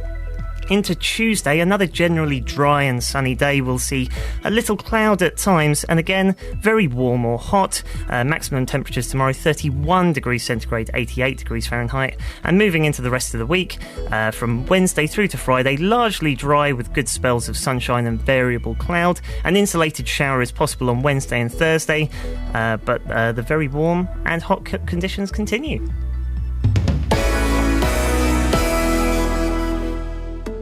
Every weekday morning, questions are asked. What should the government do next to stop people smoking? Who do you blame for our failing high streets? Opinions are formed. There is no place in a civilised society for people like that. They should get real. Part of me says it is wrong. And you get to have your say. I think the whole thing is absolute garbage, frankly. Join in with the big phone-in from 9. Not everyone will agree. What an interesting conversation. The JVS Show, weekday mornings from 9 on BBC Three Counties Radio. Morning, this is Iain Lee, BBC Three Counties Radio. We're live outside Bedford Hospital, where we've been trying to find out what's going to be happening to the paediatric unit. Well, we spoke to the acting chief exec, Stephen Conroy, who didn't really say a lot. He's going to issue a statement a little bit later on. He did reveal that a senior consultant had been suspended for not responding to an urgent call. I think we can draw more from what he didn't say. We'll be talking to Paul Scoynes and Justin Dealey a little bit later, before the end of the show, just to summarise what was said. And also, he did say he will be coming on the show tomorrow. He said that on the air. If he doesn't, there'll be trouble. 08459 455 555 is the phone number if you want to give us a call. It's also the number to give JVS a call if you want to speak to him. Well, he's going to be talking about this, the benefit cap that's coming into force. It's coming into force today in Beds, Herts and Bucks. It will mean people of working age will not receive more than £26,000 per year per household in benefits, even if they're entitled to a higher amount. The government says the limit of £500 a week for 16 to 64-year-olds ensures no one claims more in benefits than the average household. Well, I'm joined now by Glenn Wheeler from Milton Keynes, who currently receives benefits. Morning, Glenn. What benefits do you get? Good morning. Yes, I just get ESA. So what does that mean? Well, it's just another form of JSA, basically, for job seekers allowance. And then when you become unwell and you can't look for work, you go on to ESA. OK, so you get that. I'm assuming you get things like housing benefit as well, do you? Well, yes, I get housing benefit, yes. Do you know what your weekly amount you get in when all the benefits are totted up? My weekly thing is about £80 a week. And that includes housing benefit as well? Yes. Can you understand why some people begrudge someone earning more on benefits than they do, when people are working a full-time job? Well, yeah. I mean, if I was working full-time and I found out that some of the job seekers were getting more money than me, then I wouldn't be very happy. How do you... I mean, £80 a week, including housing benefit, doesn't sound like a lot, Glenn. How do you manage to survive on that? Well, you just have to struggle along, and you have to go to shops where you basically, go to shops like Poundland and Iceland, and that for your food, because it's the cheapest places you can get. We were speaking to someone earlier on in the show who was saying, well, actually, come on, being on benefits, you should go out and get a job. Why can't you go out and get a job, Glenn? Well, because currently at the moment I'm not well enough to work. And do you feel that you've been made to feel like a scrounger because you're on benefits? Well, yes, I do. I do feel like that sometimes, yes. Well, Glenn, listen, it's very good of you to join us this morning. Thank you very much. Glenn Wheeler from Milton Keynes, who currently receives benefits. JVS is going to be talking about this after 9 o'clock. He's asking, is £500 a week enough for people on benefits to live on? So you can start giving him a call now, 08459 455 555. We'll have a little recap in a second about what we've learnt this morning in regards to Bedford Hospital. Before that, let's have a quick look at the front pages while my A-team of Justin Dilley and Paul Scoynes gather themselves together, ready to broadcast live to the nation. Front page of The Independent, NHS hit for millions by overcharging scam. Oh, look at this, the Daily Express. There's a wonder jab to fight fat. A wonder jab. Is it a jab down the throat with two fingers? I'm joking. New drug will wipe out your hunger pangs. Overweight Britons could soon benefit from a jab that tricks the brain into thinking the stomach is full. Let me tell you now, that's complete and utter nonsense. Will never happen, won't work. And then there's a picture of Brighton Beach. Brighton Beach I'm not a fan of. It's not a sandy beach. It's just pebbles. How on earth can that be a pleasurable experience? And there have got to be... Oh, there are thousands of people there. It looks hellish. When the weather's that nice, don't go to a beach or a tourist attraction. Because everybody else is having these... Hey, let's go to the beach. No one else will have thought of that. Yes, they will. It'll be awful. The Daily Mirror's got a story that's on a lot of the front pages. Heat kills 2 soldiers on SAS test. The Sun have got the same story. The Star, Big Bruv lovers' secret wedding. Wow. The Daily Telegraph, help your elderly neighbour. Health Minister suggests communities could wash and feed the old and lonely under his plans to extend Neighbourhood Watch. And I'll put in my own brackets there, and save a few quid. And the Times, Cameron's wife turns up pressure over Syria. Well, this morning, we've been broadcasting all morning from outside Bedford Hospital. The reason is, well, there's been lots going on, and we've been trying to find out what the future of the paediatric services will be. We've had various statements from the hospital, including the acting chief exec today coming on the air saying, well, I'll be making a statement later. Well, make it now.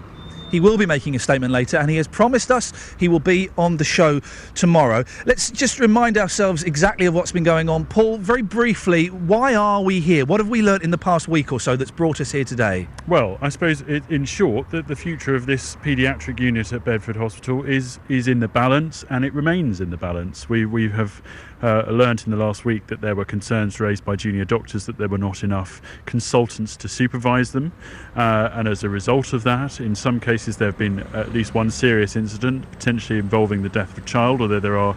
that involves other hospitals as well, just yes, to be clear. Absolutely. So, there are different elements to that, but there's certainly, we've learned only this morning, although we've had it confirmed only this morning, that a senior consultant was suspended for not answering a call. My understanding is that it was up to 4 times that consultant was tried to be reached, and we don't know the reason for why they weren't available. Sorry, just a moment, because we are running out of time. The acting chief exec, Stephen Conroy, didn't deny that the paediatric ward could close at the end of the month, did he? No, he didn't at all. And he said that at the end of July, the trainees will certainly go. So how they keep this unit open will either be through locums, so those sort of agency doctors, if you like, or they will have to move this service elsewhere, at least in the short term. What campaigners are worried about is that that's the long-term plan. Paul, thank you. Justin, you've been out this morning. Who have you been speaking to? I've been talking to parents. I mean, clearly they're very concerned because the nearest paediatric unit we're looking at here would be Milton Keynes, Northampton. That's a lot of stress for parents. A moment ago, I spoke to Diane, and this is what happened. Well, Diane, you gave birth last Tuesday. It was your first child. Congratulations. How have you found the paediatric unit here now that you're using it? They've been absolutely fantastic. They couldn't have been more helpful. We've seen junior doctors and senior doctors, and they've been fully supportive and rushed off their feet, but couldn't have done more to help. So you must be hearing the rumours like us that this unit could close this week. Yeah. If it was to close this week, how would that affect your life?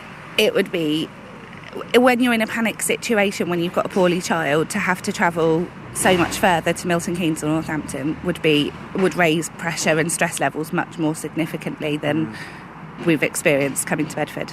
Because all you want right now is for your child to be safe and healthy. Yeah, so, that's right. Considering you gave birth last week, hearing the news that it could close this week must be putting an awful amount of stress on you. Absolutely. My husband read in the newspaper the plans and said, well, what would we do? And we had a big discussion about it before my baby got poorly. And it is a big thing to think. We live 10 minutes from the hospital. Having to travel half an hour is much more of a significant difference, and they've been absolutely fantastic here. Yeah. It's nice to hear you say that because, some people in this situation might be saying the service wasn't particularly good that I received, but you're standing here right now saying they've been absolutely fantastic, couldn't do enough for me, and I'd really miss it if it was to go. Absolutely, 100%, yes. Well, that was Justin Dealey speaking earlier on this morning. So people obviously, Justin, are concerned, aren't they? Of course they are. I think anybody who's given birth recently will then think to themselves, right, OK, if my child's not well, they need to be coming here to Bedford. It's, as that lady says, 10 minutes around the corner. That's peace of mind. With everything up in the air, what they don't want to do is have that journey to either Milton Keynes or Northampton. That's too much stress for them. Justin, thank you very much. Paul, so what's happening now? Where do we go from here? Well, you've had politicians calling for this unit to remain open on this programme this morning from all parties. You've had Lib Dems, Conservatives and Labour all saying the same thing. There's a meeting that the Mayor of Bedford has organised this Thursday where the acting Chief Executive will be sort of, if you like, held to account by local councillors. So we will wait and see what happens. Obviously, they've said that they'll appear on the programme again tomorrow. We await this statement later today just to see what it's going to say. And we will, I'm sure, be across the week. Paul Scoynes, thank you very much indeed. Again, Stephen Conroy, he didn't say much about the long-term future of the paediatric unit. I think a lot can be extrapolated from what he didn't say. I don't want to jump to conclusions. To me, it sounded like he said jumping to a conclusion. To me, it feels like it won't be here at the end of July, after July. He's going to make a statement later on today. Hopefully, that will reveal everything. 8:58, here's the travel news with Adam. Travel news for beds, cards and bugs. BBC Three Counties Radio. Thanks very much, Ian. On the M40 London bound, it is still queuing after we had the accident earlier this morning between Junction 5 at Stoke-on-Church and 4 at High Wycombe. Slow back to 6 at Watlington, taking on average around a half hour to get through the delays there. On the M1 London bound, we have reports of a lane being blocked by a multi-vehicle accident at Junction 5 for Watford. Joe called us about this one. Any further updates would be very much appreciated. Do give us a quick call on 08459 455 555. Things have been looking very slow in patches on the M1 this morning. It's still looking slow from junction 14 at Milton Keynes toward 13 for Bedford. and you've got some delays on the A1 as you come down toward the Black Cat roundabout. The Great Barford bypass looking slow as well. The A1M slow from Letchworth to Stevenage, then again as you approach the M25 at South Mims, and then into London and Boreham Wood. It's looking busy toward Mill Hill Circus. M25 crawling from the M1 to the M40. Adam Glynn, BBC Three Counties Radio. Oh, dear listener, I wish you could be here. I've just stood next to Justin Dealey going, top up the 10, top up the 10. Back tomorrow at 6. JVS is up next. Ta-ta. On FM, AM, online and digital radio. This is BBC Three Counties Radio. Thank you, Iain. Good morning. Welcome to the JVS show. I'm Jonathan Vernon-Smith. It's Monday, and on today's big phone-in, is £500 a week enough for people on benefits to live on? A cap on the total amount of benefits that people aged 16 to